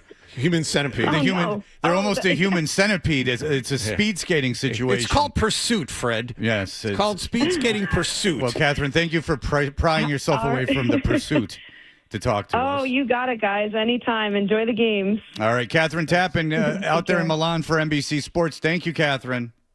All right. There you go. Catherine's gone. What was she talking about before where she was talking about a different story than me? She was talking about something that happened on a ski jump, which I don't know. But then she shut it all down and said, I'm here to talk about hockey. Yeah. Shut up. What you were talking about was a slalom. The guy pulled over and laid on his back because he knew he hadn't done it. Yeah, I saw that. And then walked sideways across the hill and laid down in the snow. Yes, that's right. He was like a baby. Right. That's exactly what, up against the fence. He laid there like, I've just blown it, but I'm going to lie here and like sit it in for a while instead of finishing the run, which would have taken him 20 seconds. Because I was chastised. I didn't know what she was referring to. Was it one of the people that were like anti-ice or something? I have no idea. I don't know. But she shut it down before we could come back to it, so I have no idea. I was ready to learn. My curiosity. Yes. I was like very curious. She didn't want to talk about it, but I'm like, what is the? I don't know the story. I was talking about something light. I didn't know something heavy was weighing in the background. I got to get my antenna back up. I don't know what's going on. Well, you were untethered there for a time, so I didn't have. That's probably that probably happened when I didn't have my phone. Yeah. That's probably. I blame it on not having my phone. All right, we'll be back in just a moment.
A conversation of what Catherine Tappan was referring to when she wanted to move along. Elena, hello. Hey, good morning. Good morning. So I actually researched this last night, and the ski jumpers, they go and they've got those like flying squirrel suit situation things going on. So they were doing penile injections to enlarge their junk to warrant larger suits to make them more aerodynamic. Oh, interesting. Really? How come this has not come across my desk? This seems like something that would be right up our alley. Yeah, you need to adjust your algorithm. All right, absolutely. I'm far too little penis enhancement stuff. I mean, I am getting it, but just for my own use. So they're injecting like silicone into themselves and trying to. Yeah, I believe it's hyaluronic acid. But of course. Hold on. What does the suit have to do with any of this? So the suit's like loose, and then when they get into the position where they're flying, I know what Elena's talking about. Their suit like is wind resistant, right? So it kind of like floats them a little further. Like floats them, like even if it gives them like a microsecond of airtime, like them flying squirrels off trees, So there has to be some sort of regulation that in order to get a bigger suit, you have to have wider girth in whatever area. You would think a BBL in that case, a Brazilian butt lift. You could just get some junk in the trunk. But I guess if you're gonna do it, you might as well do it for show, and you're gonna be wearing that suit anyway. All right, Elena, thank you. You're very welcome. I don't know why Catherine wouldn't talk about that, but that's not what I was talking about. I was talking about the guy just having a fit, being a little baby. Look at this from the Scientific American: the physics of penis gate and how ski jumpers fly. Go ahead. A bit more. I'm actually interested. Okay. The allegations first reported by a German media outlet. Of course. They're on the cutting edge. Raises an important science question. How does a slight increase in a ski jumper's suit surface area actually change their jumping distance? No, I want to know about the Let's start with the hydroponic- crotch. According to the rules, crotch height measurements for an athlete's suit are taken by laser. So in theory, if an athlete's crotch is temporarily a little larger, they would get a slightly roomier suit than they might otherwise. The extra fabric might be enough to minimally lengthen their jumps by providing a little more lift in the air. Okay. Yeah, much like a flying squirrel, as you and John have said. All right. Well, there you go. Amazing. A single centimeter of extra material at the crotch could increase jump length by as much as 4 meters. That's a lot of injection, though. You got to be working with something in the first place. To get a centimeter? Yeah, I would think. It's a centimeter worth of fluid unless it creates some kind of irritation that makes you, like, body fight against it. Well, how big are you down there in centimeters? Oh, I'm only standard measurements. We haven't gone Dewey Decimal on the people yet. Well, I won't ask. I honestly don't know. See, It's been so long since I measured myself. I always thought the biggest thing in ski jumping was the width of the skis and how those got out there. Like that was the primary lift factor. You know, you make little wings out of your skis. Well, no, you do that as well, but this is the air hitting the ski suit. Yeah. All right. Well, very interesting. Yesterday, the Miami Dolphins released 32-year-old, or 31 right now, Tyreek Hill coming off knee displacement and a bunch of tears. And Bradley Chubb as well, who didn't have a bad year. He played in 17 games. 8 or 9 sacks for a bad team? I think he had 8.5 sacks. Yeah. So I wonder if Bradley Chubb is someone that, you know, short of getting a Max Crosby, if that's someone that the Patriots would have some interest in, because now all of a sudden you are in the market to pick up veterans at positions of need. It worked for you last year. And if you got some pass rush on this team, your defense would be all world. So we'll see what goes on with Chubb, that. he's about the same age as Crosby, too. He's going to be 30 this summer, it looks like. Yeah. So you figure if you sign him, he will maintain this form for at least a couple years after this one. Yeah, you would think that he'd be above average edge rusher. Yeah. That you could get yourself a off-ball, below-average edge rush or above-average edge rush. And you wouldn't have to expend the draft picks that you really need to get yourself. If you're going to build a program, you need as many draft picks as you can. I wonder what they're going to end up doing with Tua. And I wonder if Tua is going to be in the NFL next year. There's somebody who's going to take a flyer on him. You need such a precise set of circumstances for him to succeed that, I mean, you have to dictate. You want to talk about dictating an offense completely to the whims of the quarterback. Mm-hmm. I mean, you got to run that crazy-ass McDaniels offense with all the motion, and he's got to get rid of the ball in 1 second. How about this? McDaniels, the offensive coordinator for the Chargers now. Maybe the Chargers are like, you know what? If you cut him loose, we'll sign him and have him be the backup to Herbert. Because we have McDaniel, and God forbid something happens to Herbert, we have a guy who has trust in our offensive coordinator ready to go. Yeah, because he's certainly not getting a starting job, and they gave him an awful lot of money. Well, that's the thing. As soon as McDaniels left, you knew Tua was, he's done. Because McDaniel was the only person left in the league, apparently, that believed in him. And they're saying Ewers might be the quarterback in Miami and that they would get Cousins. But if Cousins went into a situation where he knew he wasn't the starter, why would he play? No.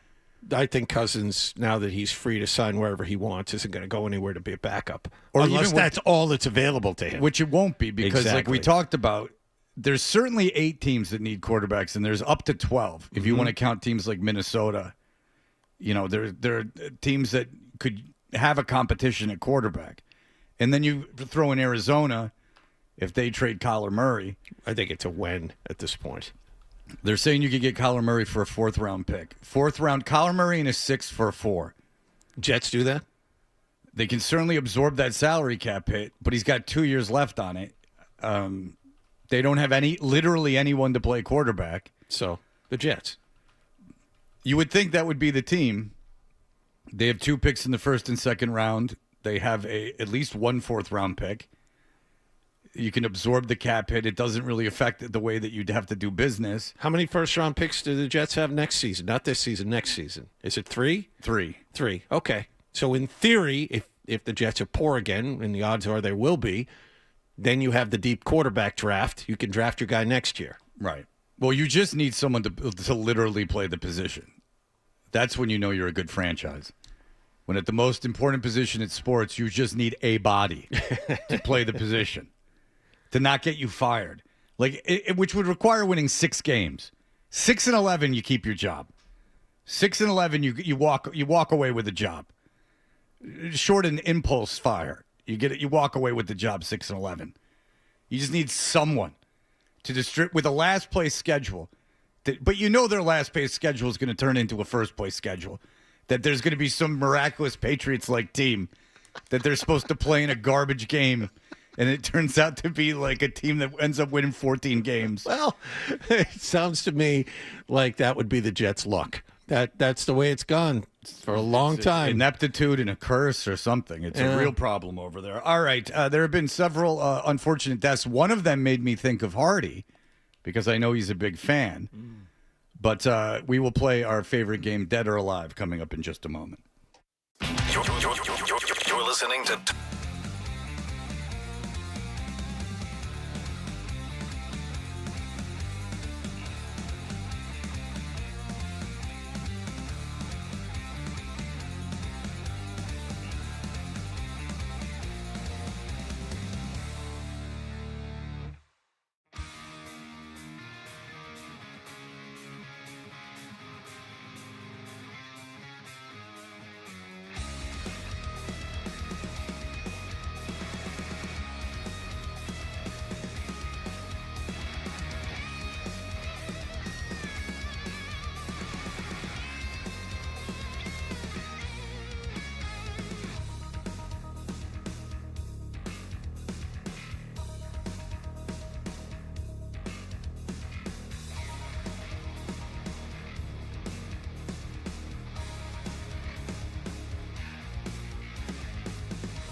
Sports Hub. Beasley Media Group station celebrating 65 years of broadcasting. Essential Sports Hub headline presented by Celsius Energy We Drinks. start with men's hockey at the Olympics. The play-in day of the knockout tournament is underway. 2 games down and 2 games to go. Earlier today, Germany beat France 5-1. They'll play Slovakia in the quarterfinals. Switzerland shut out Italy 3-0. They'll play Finland in the quarterfinals. Later on this morning, Czechia and David Pastrnak will play Denmark. And then later this afternoon, Latvia opposes Sweden. The winner of that game will get the second-seeded U.S. squad tomorrow at 3:10 p.m. Eastern Time.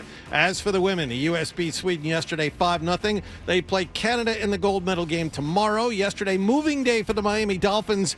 They released both wide receiver Tyreek Hill and top pass rusher Bradley Chubb. Tua Tagovailoa remains their starting quarterback for now. Red Sox continuing full squad workouts in Fort Myers. Roman Anthony is now officially a member of the U.S. World Baseball Classic team. He told the media yesterday he's been told he's going to play left field at the age of 21. It's something that, you go and you say, yeah, I want to do this at some point, whether it's a few years down the road, 10 years down the road, whatever it may be. Like getting to represent the USA at any time would be more than a blessing. Jaron Duran will play for Team Mexico. He will be their right fielder. In a fatal shooting at a hockey rink in Pawtucket yesterday afternoon during a high school game, the shooter killed 2 people who were reportedly members of his family and then turned the gun on himself. Sports Hub headlines are brought to you by Service Credit Union. They're teaming with Charlie McAvoy for 73 reasons to provide funding and health screens for first responders. Learn more at servicecu.org/73. I'm John Wallach on Boston's Home for Sports, 98.5 The Sports Hub. Your next update at 9:30. Listen to it, laugh at it, get mad at it, agree with it, argue about it. It is Boston Sports. Boston Sports. And it is all we do.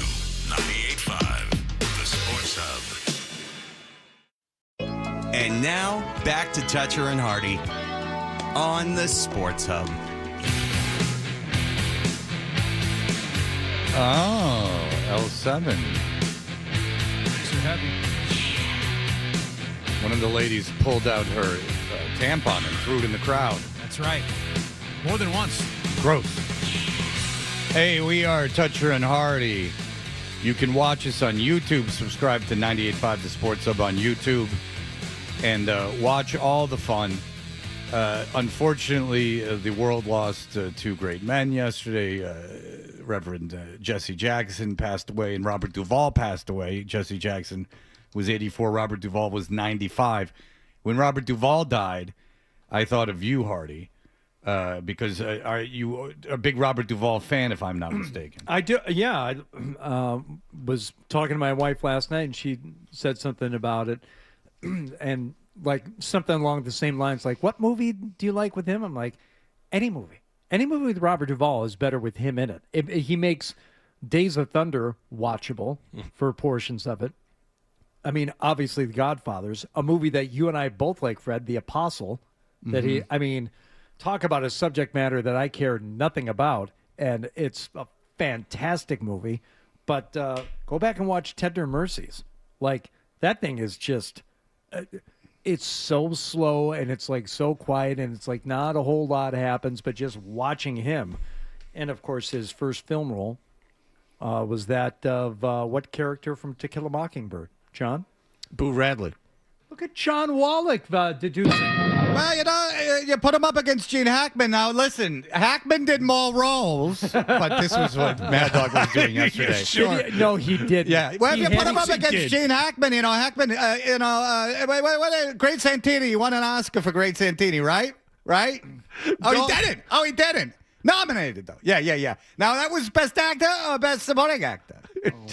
Dog is on satellite. There's no one else in the room with him, and he has 4 hours to kill. No, he's in his living room in New Canaan, Connecticut. Okay. He's having the time of his life. All right. Now, Gene Hackman's a great actor, but, I mean, you put the two up, Gene Hackman did more movies. But back then, you did 4 movies a year. I can't really imitate him, but he was doing the who was the greater actor. But the reason I want to play this game, Adam...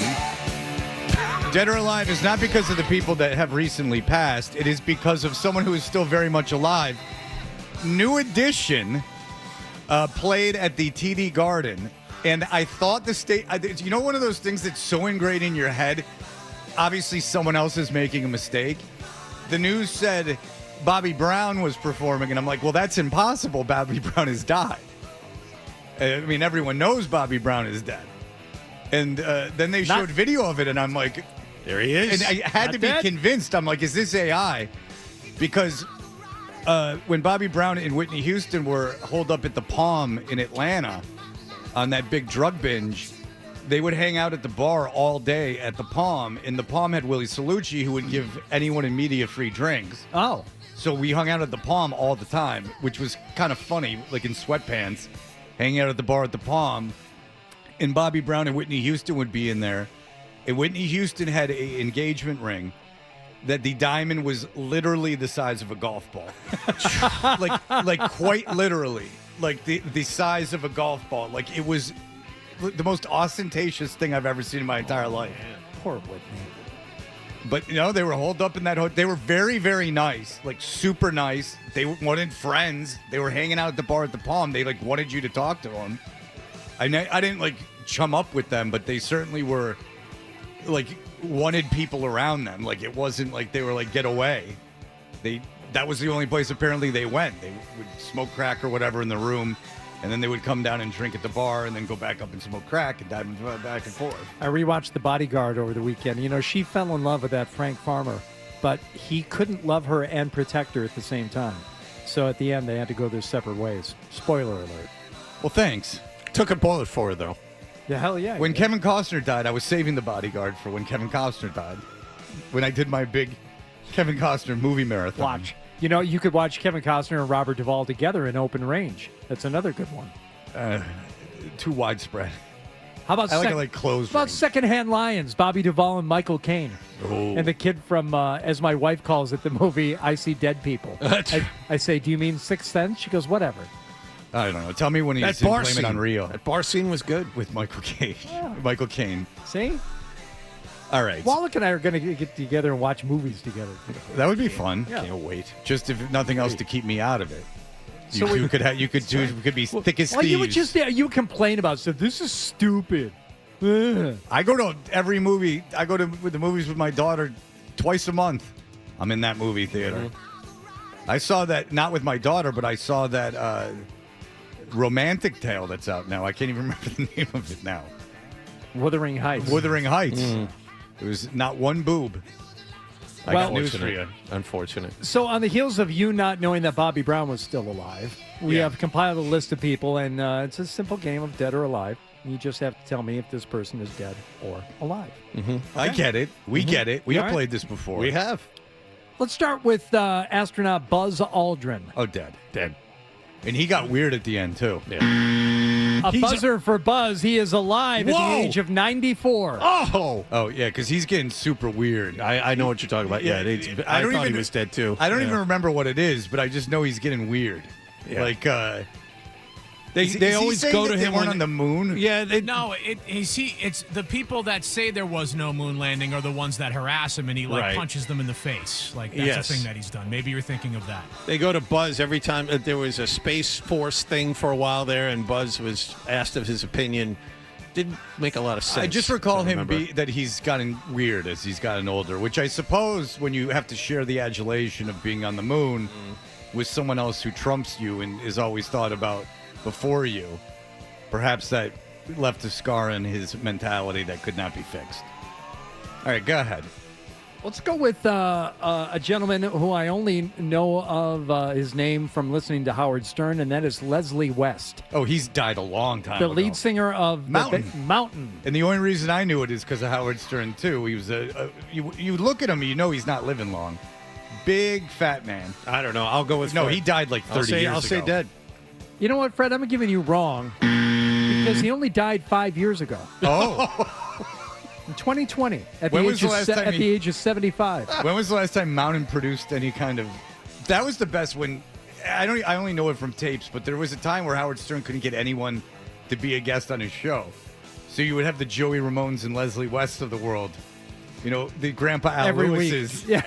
of like the world coming on every week. Well, I think it's just that station and that time slot because when David Lee Roth debuted, he had his Uncle Manny on for 2 hours. He had trouble getting guests too. Yeah, he wasn't only on in New York though. He was he was on across the planet and couldn't get anyone to come on that show but his uncle. Let's go with this one, Todd Bridges. Oh, he's dead. He's dead. Absolutely dead. Todd Bridges alive at the age of 60. Now you're thinking Dana Plato, dead. Gary Coleman is dead. Dead. Todd Bridges, very much alive. Wow. What about Mr. Drummond? Dead. Dead. What about the He has to be dead. What about the housekeeper who, when Arnold was cracking wise about people with epilepsy, turned to him and in a moment of graveness said, "I have epilepsy." Oh. So be careful when you're Egg on the face. Well, it wasn't a very special episode because they saved those for the 2 members of the cast that were kidnapped. 3 members of the cast that were kidnapped, including Sam that was kidnapped, and then the family was having dinner and the father just put Sam down because their son had died, and everyone in the family just sat there and accepted it. I think it's time for you to bring back the Different Strokes 8-ball.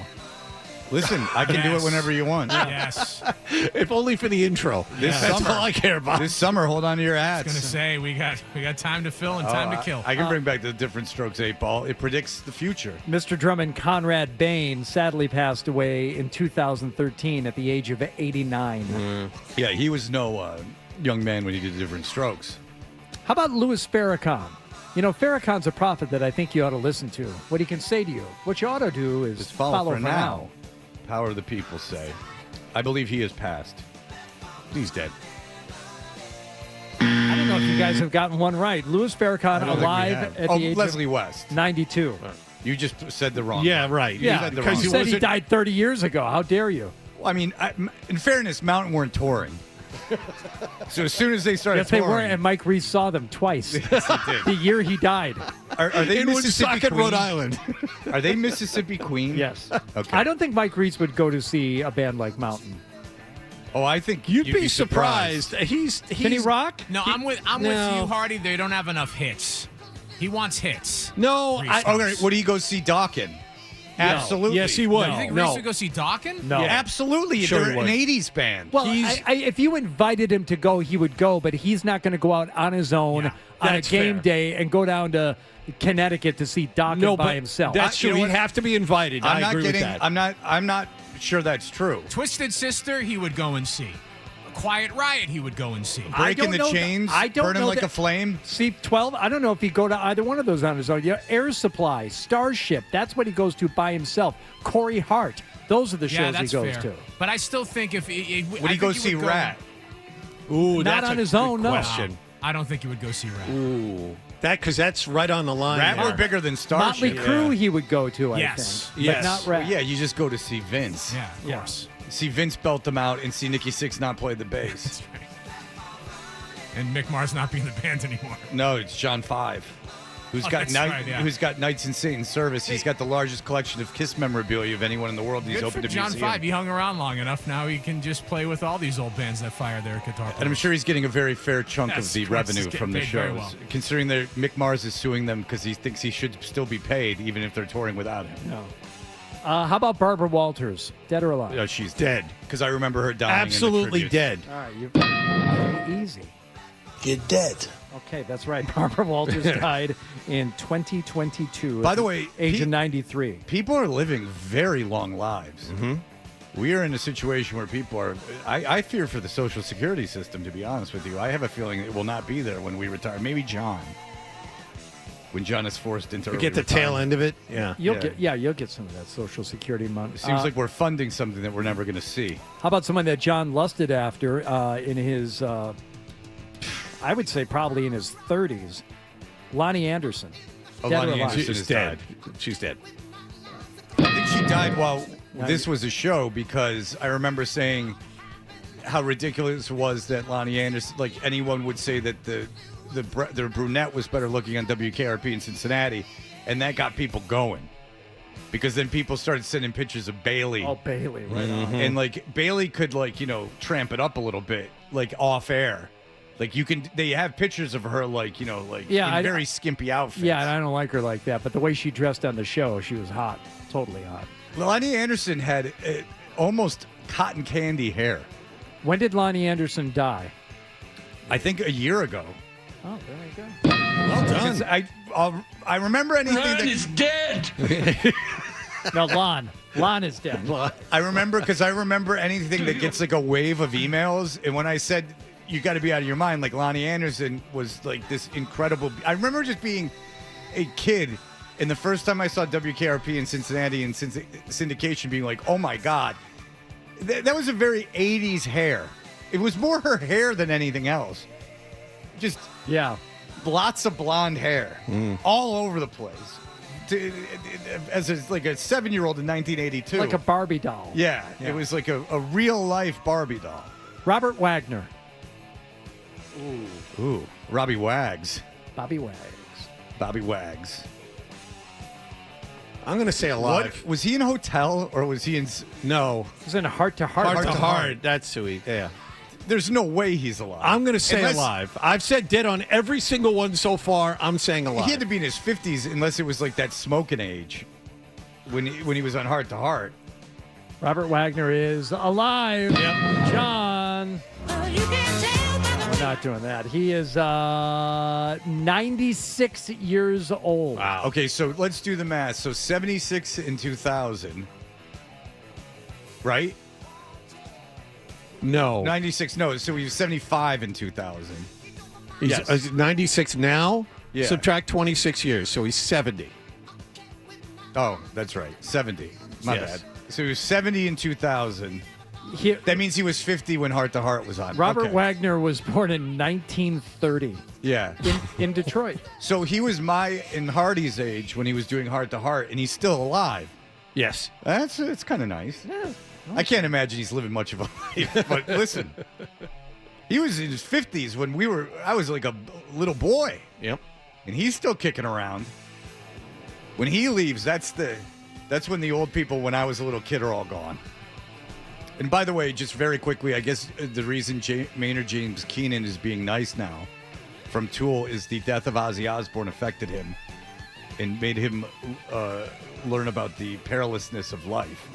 So he started to become much more of a nice person. I thought maybe he just wanted to be more like Ozzy and be universally loved. Maybe that's it. But apparently, according to emails I received, it is the death of Ozzy Osbourne, who he was very close to, affected him deeply. Stay humble. That's right, TT Boy. What about Chuck Woolery? TT Boy's brother, who did gay porn, and then his family shunned him, and then so he got a tremendous amount of facial surgery. His name was Talon, and then he moved in. He moved into the hetero pornography, but TT Boy will not even address him on his interview show.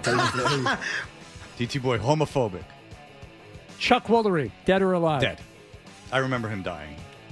I think Fred's right. I think he is dead. Yeah. Ron is dead. Chuck is dead. He died in 2024. Imelda Marcos. I think no, was it her husband that died? I think it was her husband. I'm going to say alive on this one. You know what I liked about her? Shoes. Yes. Shoes and shoes and shoes. She's in her 90s, but she's alive. Former First Lady of the Philippines. I wonder if she's like that rich alive, where she has access to medicine that we are not privy to. Alive. Correct. 97 years old. Yeah. She was quite a controversial figure for about a week back in 1980. Bobby Wagner. Remember when that was like a big deal in the background? I do. I do remember that. That was when there was only 3 TV stations that were national. So you had, like when something like in the Philippines went down, it was, even to a little kid, it was big news. Well, here's a good one. Dick Cheney. Dickie Chains? Former Vice President Dick Cheney. I'm going to say dead. All right, so he was the vice president. Very unhealthy. In the 90s. Had all kinds of heart trouble. Oh, he's trying to lead you. You see that? He's trying to lead you right there. I think Dick Cheney has called out Trump. I'm going to say yes. dead. Dick Cheney is alive because he is. I think he's been negative towards Trump. All right. Which, when he's moderate, is the situation. Right. You're dead. Died in 2025 at the age of 84. Oh, so I wasn't completely wrong. No. I know that he had been called out Trump's administration, which I thought Dick Cheney was like the furthest right guy on the planet. And now he's like a staunch He's a moderate. Yeah. Like, it's kind of funny. Like, George Will is like very moderate now. It's like a challenge now. Can you be further right than Dick Cheney? It's like the dude from Kentucky that can't talk anymore he's fairly moderate now. Yeah. And he was like a crazy conservative. Finally, Louis Anderson. Oh, come on, Ed. How dare you? Don't even. What are you even doing this for? Ed. Well, you don't think I know what Louis is up to? Does anyone else just feel like dead inside today? All right. He died in 2022. Yeah. I forgot about that. Yeah, Louis. The most depressing comedian of all time. What do you want out of me? I'm fat. The first time he was on The Tonight Show, they're all fat jokes about himself, and Johnny Carson's like beside himself with laughter. Right. He like killed, like Johnny, it's like they say it's the hardest he ever laughed. Was when at a stand-up was Louis Anderson's thing, and it was just all fat jokes at himself. He was offered up as a guest at the Super Bowl in Minnesota, and I wanted to have him. And Zoe and Beetle were like, nah, I don't know so much. And I told Beetle, I'm like, watch Baskets. Oh. And you'll see. And so he binge watched it for like 2 days. And he's like, I can't wait to talk to him. So Louis Anderson came on. He was great with us. He was really fun and funny. I don't think Zoe said a word, but Beetle and I were just like, because I liked him anyway. I mean, I thought he was funny, but he found the role of a lifetime playing Zach Galifianakis' mother. Yeah, I got through about 30 seconds of Baskets before I bailed. But he was on Celebrity Diving. Oh, that was the big comeback. Yeah. He was stunt cast as a celebrity diver. That's right. That's unfortunate. And I know that because Terrell Owens went on the show and we talked to him, and the first thing he said was, I'm here to talk about diving, so I hung up on him. Oh, yeah. I remember that. Yeah. Which was the most ludicrous statement that's maybe ever been said in an interview. Only here to talk about diving. I'm only here to talk about celebrity diving. Or in this case, celebrity dying. Oh, we're so sorry to hear about your brother that passed away. He gets 5 big booms. All right. Well, now you've done it. Now you got the boom guys in my head, so I'll be depressed all day. Thank you. All right. Thank you, gentlemen, for that list, and thank you for bringing back, and Adam not being informed that this was Journey. Yes, I had no idea this was a Journey song. Neither did I when we first started playing it, but I hate Journey. Like, legitimately hate Journey.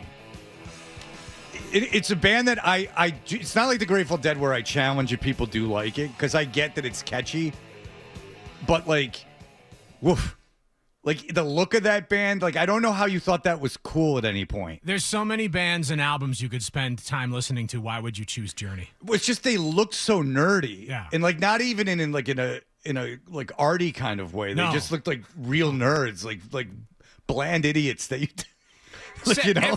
Every music video in the 80s was on some spectrum of cringe, but like the separate ways with the aping the instruments and the keyboard, like that was just corny beyond belief. Well, that's what my first exposure to Journey was, obviously, as a child, and I immediately hated them because I was like, this is the dorkiest thing I've ever seen, even as a little kid. So I am fascinated. I do believe that John likes Journey. Now, it's not like the Grateful Dead or Sonic Youth where I do not believe you like them. I do believe you like them. And you might be a little bit older where they didn't, separate ways wasn't your first exposure to them. No, and I do like Journey. I've seen them twice. Ever with Steve Perry? No. Well, have you really seen him then? No. Go to break! More Toucher and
time. Toucher and Hardy, mornings on the Sports Hub.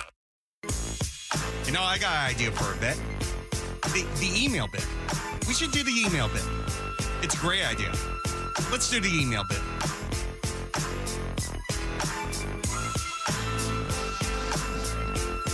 Hey, we are Toucher and Hardy. That was just offered, not offered, but it's a deal. I'm sure it was sent out to a bunch of people, like just a list. But they're Red Sox season tickets behind the home dugout. And it's a full season, and it's not a astronomical price. But I think if I got those, that becomes a second job. Correct? Yes. Unloading. Yes. 70 pairs of tickets. Yes. Because there's no way I'm going to more than 12 games. I would imagine, I would like to know the amount of season ticket holders that actually keep all of their season tickets or go to half of the season ticket games. What would have to be like what you do. Like you retired, and what you do is you go to Red Sox games. Like that's how you like, and it's like some kind of thing where it's almost a contest with yourself to see if you can go to all of them. But because 12 is a lot of Red Sox games. Yes. So especially at this ballpark, 12's a ton. If you get field box seats behind the dugout, those are okay. They're better on the visitor side. I'm just talking about the expense. 12's a lot. Well, I just take the train, and that's free on game day. You just walk on. Oh yeah, they don't make you use your Charlie card on the way back. Oh yeah, they just say come on and through. And maybe it's just for celebrities. You know, that could be. They're like, you're taking the train? Why aren't you in a stretch limo? You know, with cognac. You're just walking around here with the people. I hadn't been on the orange line in a while. I don't know, few months or something, and didn't realize it's tap to pay. You don't have to stop at the little station and pick up your card. Yeah, I've never been on the orange line. Oh, you know why? Well, this was at the I'm a city slicker. Green line. That makes you a city slicker? I'm green a city line? yeah, that's right, baby. That is, I can walk to the green line. The exact opposite of true. Oh, no. You live by anywhere within the Riverside Station. You're living the life. No, you're a real urbanite. Come on. We keep it real on the orange line. I don't even know those going to like Bedford. I don't know what the hell is going on over there. Well, Belmont. Oak Grove, I don't know from. I don't take it any further than. I don't know. You take that. Back You Bay. can get that from Belmont. What are you hicks out there? What are you doing out there in Belmont? You scare the cows when the trains go past. Exactly. Like, what do you want? You're not taking. We're talking D-line. By the way, our email bit is powered by Jeffrey Glassman Injury Lawyers. If you've been hurt in a car or work accident, you got to get Glassman, then you'll never have to ride the T again. Don't just send an email. Call all 7-617-777-7777 or visit gottagetglassman.com. Yeah, so getting to Fenway is a delight, actually. It couldn't be easier. I can walk to the train, and then I can take the train there and take the train back. But I just feel that this would be. I got screwed on those Bruins season tickets when I first moved here, and I didn't have the money to buy them. Like, it was really, I was overextending myself to get these season tickets. I don't even think they were full season. No, you bought a half season. Half season tickets. Half season tickets. And they were next to the Bruins bench. And I figured an original six town, I'll be able to sell these. I'll make money. And I could, people, I'm not lying to you, I literally could not give those tickets away. Am I the only person that bought a pair from you? I think I'm the only person. I sold one pair on eBay for less than. I know I sold at least one pair on eBay for less than ticket price. And I remember that because the person emailed me or sent me a message on eBay afterwards going, oh my God, I can't believe what's going on in Boston that I can get these seats. They're the best I would seats come I've back ever to see sat in. Pittsburgh again. Yeah. They played the Penguins. It was a Penguins fan from Pittsburgh. They came in for the game. They couldn't believe for under ticket price. They sat next to the effing Bruins bench. They wanted, if the Penguins were coming back, they wanted the tickets again. They were like upset for me that they paid so little for them. That was the Dave Lewis years. The Bruins better tread lightly, carefully. Dave Lewis, year. The Bruins better tread carefully because I got news for you. People can lose interest in that team. And when they lose interest in that team, they have lost interest. It was so bad the Bruins had to color the seats around the rink black and gold so it looked like there were more people there during the Dave Lewis year. It was awful. All right. Ben French says, yesterday's Fred mentioned the name of his ex-wife's dog is Lemmy. I couldn't help but ask, but is the pup named after Lemmy Winks, the gerbil from South Park navigating Mr. Slave's digestive tract? If so, what a great name. If not, I hope I don't ruin the name altogether for a poor pup. Obviously, already has plenty of struggles. Yes, the dog does appear to be very depressed. Every time I go over there, the dog just puts a paw on me and goes, And why is the dog named Lemmy? My ex-wife, when we got the dog, I guess it's just, I don't know why. She's not a Motorhead fan. I always assumed you had named him after Lemmy from Motorhead. I think she named him after Lemmy from Motorhead. Oh. And I didn't care because the fluff was alive. And the fluff demanded all my attention. Speaking of eating invasive species like the parrot, this is also from Ben. First, parrots are scrawny with very little meat, like John. Also like John, the parrot can harbor toxins from its diet and sex life, which may prove to give you a case of the rhea. For iguanas I encounter, many people love to eat them in Curacao. Is that how you say the name of that country? Yes. Okay. Apparently they make for great barbecue, though I can't say I indulged in the green beast. But that's what they're doing with some of the frozen iguanas in Florida. They are eating them. If you were at a restaurant and they served iguana and everyone was eating it, you'd eat it. You'll eat octopus and squid, but you won't eat. I would try it if you did. Yeah. Have you ever had alligator? Yes. Yeah. It's only fried, though. I don't know if they make it any other way. But, yeah, that's not gross to me. They're not domestic animals. If you're eating one form of species, like another one isn't over the top for me. Yeah. If we're talking dogs and cats, no, because those are domestic animals. Now, but almost anything else. People eat pigeon, and I'd eat it if I was at someone's house and they made pigeon. Did you want to revisit George on the midday show now, or you want to do it in the stack? Let's do it now. George, who comes in and creates a whole storm of stuff because everyone wants to know how much he weighs and how he gets his clothes and everything else. George is nothing but a pixie, young George, as we shut the door because our air conditioning's broken, and with all the lights in here, it gets to be an uncomfortable 85 degrees in the middle of winter. So there goes the door. And now we are soundproofed again. But when George comes in, a whole commotion erupts because he's so talented and so small. But here is what happened on the midday show yesterday with Zolak and Joe Murray. Hey, did that work for Mac Jones, by the way, when he went to the Pro Bowl? Let them play it. You know, let that be their day. Yeah. What's that for? He's playing. Maybe it's President's Day or Team USA. Was that what it was? What for? is that? You've tried way too much to be too creative already. The flute guy. George likes magic flute. George, I have no clue what that is. Mark's in Milton. Mark. All right, so someone made the good point. Is that a fife or a recorder? Oh, wow. Because that has to be him. Play it again. That has to be him playing it. I want to listen. It's almost like a Jerky Boys call. I'm not trying to stretch, but I do want to hear the whole thing again, Hardy, because I want to see if it's the same clip both times or if it's different. So if you could play it again. Down to 5. No. Again with the And I thought sports. Jerky Stop Boys it too. with I that. thought of it. It is. It's like doo-loo-loo. It's like the Egyptian magician. Yeah. Right.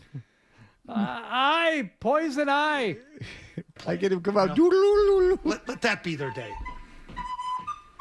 Yeah. What's that for? He's playing. Maybe it's President's Day or Team USA. Was that what it was? What for? is that? You've tried way too much to be too creative already. The flute guy. It's the same clip. likes It's just he magic plays it a little louder the second time. I think he had it lower underneath. So I think it is. What an odd clip to I pull. think it's coming. And it's not Poor in the quality. system. What an It's- odd man. What an odd little man. I mean, I can kind of get where he's coming because sometimes I'll have to jump on YouTube and see if I can scramble it to get a clip real fast just to have something to throw on. Yeah, but that was not the case No. here. This was him predetermining that he was that going to be play.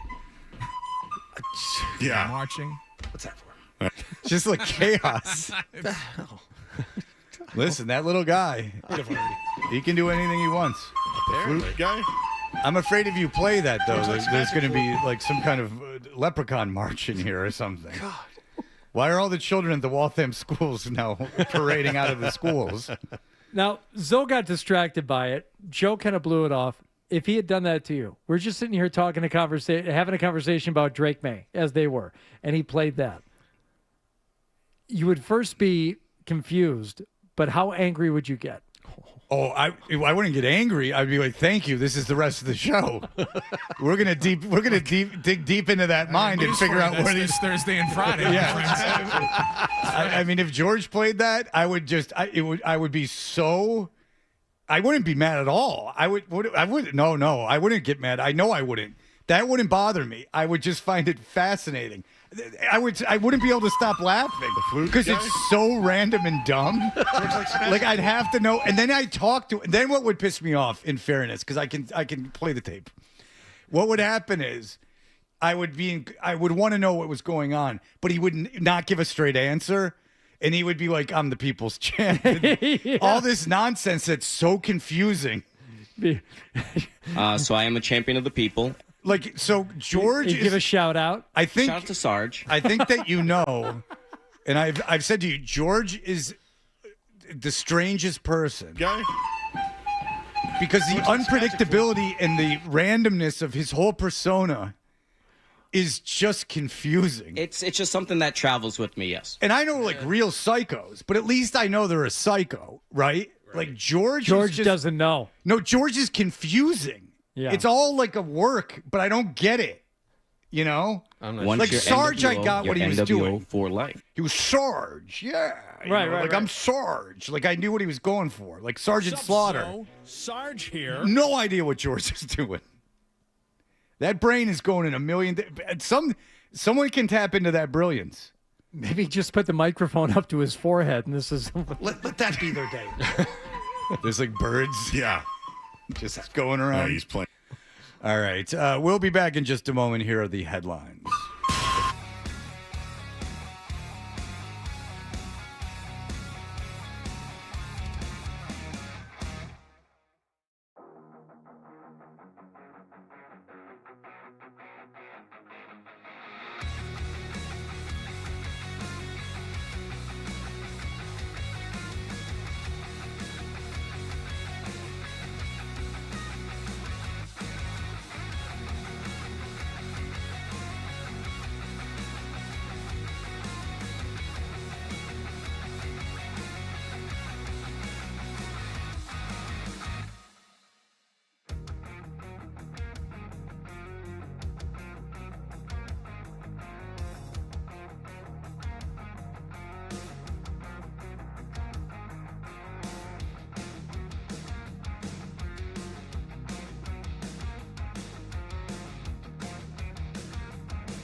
It's time for The Stack on Toucher and Hardy.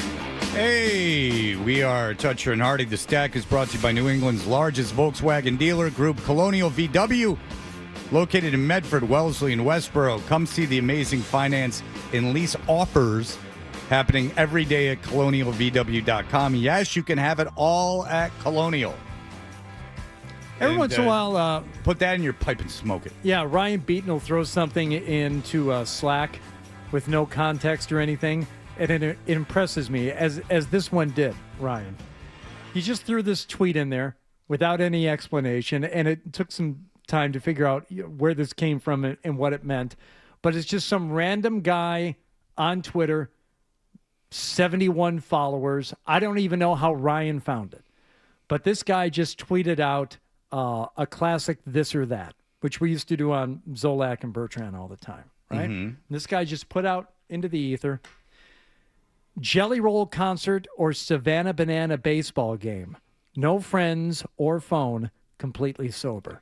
Okay, I've been to Savannah Banana, and it would be like working a very Christian bachelorette party. Very, very campy. Yeah, it's like high camp. Like it's almost like directly for gay people and women. Okay, so you said, I'm glad you said that. So bachelorette party, but also very appealing to men who might want to explore their feelings in like that area. it's like tied off shirts with short shorts, like singing into the bat. Yeah, like in a group singing into the bat. Like it's incredibly campy, but it's outdoors.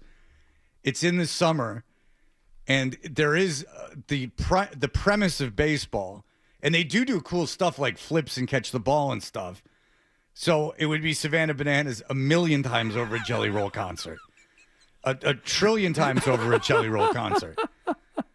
There's no way in hell the people there. Okay, hold on, because I got to make my decision. I have questions. How long is a Savannah Bananas baseball game?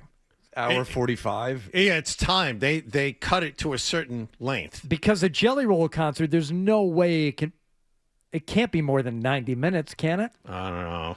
He's a fat guy with a tattooed face that was a rapper and now has transitioned into the world of disposable country. Oh.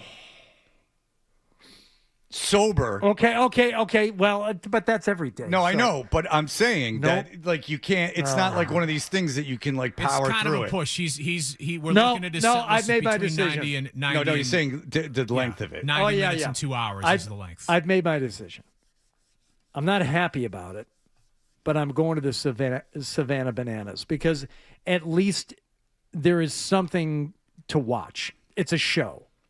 I don't know that Jelly Roll puts on much of a show, and whatever show he does put on, my gut tells me I'm not going to want to see that show. But there's going to be something. Something will happen in a Savannah Bananas game that will entertain me. Knowing you and your musical taste as well, Hardy, and also your volatility, I think you'd get 3 songs in and be so mad that you made that choice and that you had to sit through it for another at least hour. Unless you had, but you would be alone, so you couldn't do this. Unless you had a bingo card, and I'm not using the phrase, a literal bingo card with phrases that he used. I did not have you using a literal usage of bingo card on my bingo card. My 2026 bingo card. Yes, because I know exactly what he says. Like stuff about how he was alone in a prison cell. Right. And God, da-da-da-da. Right.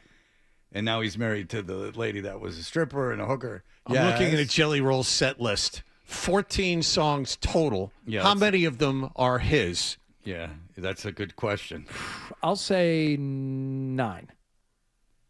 Okay, I'll go lower, so I'll say 8. It's 7. What are the other songs that It's he like a does? half and half situation. Let's see. We have Like anything you would know? let's see. We have Let It Be, Beatles cover. Bloodline. Wait a second. Wow. You got to give him credit for digging. Yeah. Bloodline, Alex Warren cover. He covers the first song everyone hears. Yes. Hard Fought Hallelujah, Brandon Lake. Wild Ones, I assume Jesse Murphy. I got Wake Me Up from Avicii on this. That's right. set Wake Me list. Up. That was one I didn't get to, yes. Avicii. Which is probably just him doing the boogie with a hoodie, just letting it play in the Yeah. background while he kind of says some words over it. Well, he's not moving. And by the way, Savannah Bananas 8 billion times over sitting and being trapped and watching that guy. Not Well, a I chance. saw the Savannah Bananas, and it wasn't like miserable. I mean, they do cool stuff. Yeah, like they're tremendous athletes. It's just they try and entertain. Yes, it's just I went with Milo, and it's just at a certain point we realized this is for bachelorette, like Christian bachelorette parties, and gay guys. It's high. It's like it's incredibly on purpose campy. Like that's what it is. It's a campy show. And that you can sit through. At least Yeah. it's like a party. Yeah, The Birdcage is one of my favorite movies. I'd watch that. I mean, you know, if Waters came in here, did an interview, you'd be delighted. Yeah. And that's very high camp. They even did a Simpsons about it. So, yes, believe me, you could sit through the Savannah Bananas. There's All right. enough to look at. Done. Stuff happening all over the place. All right. Instead of just looking at some lard ass that failed rapper sitting there covering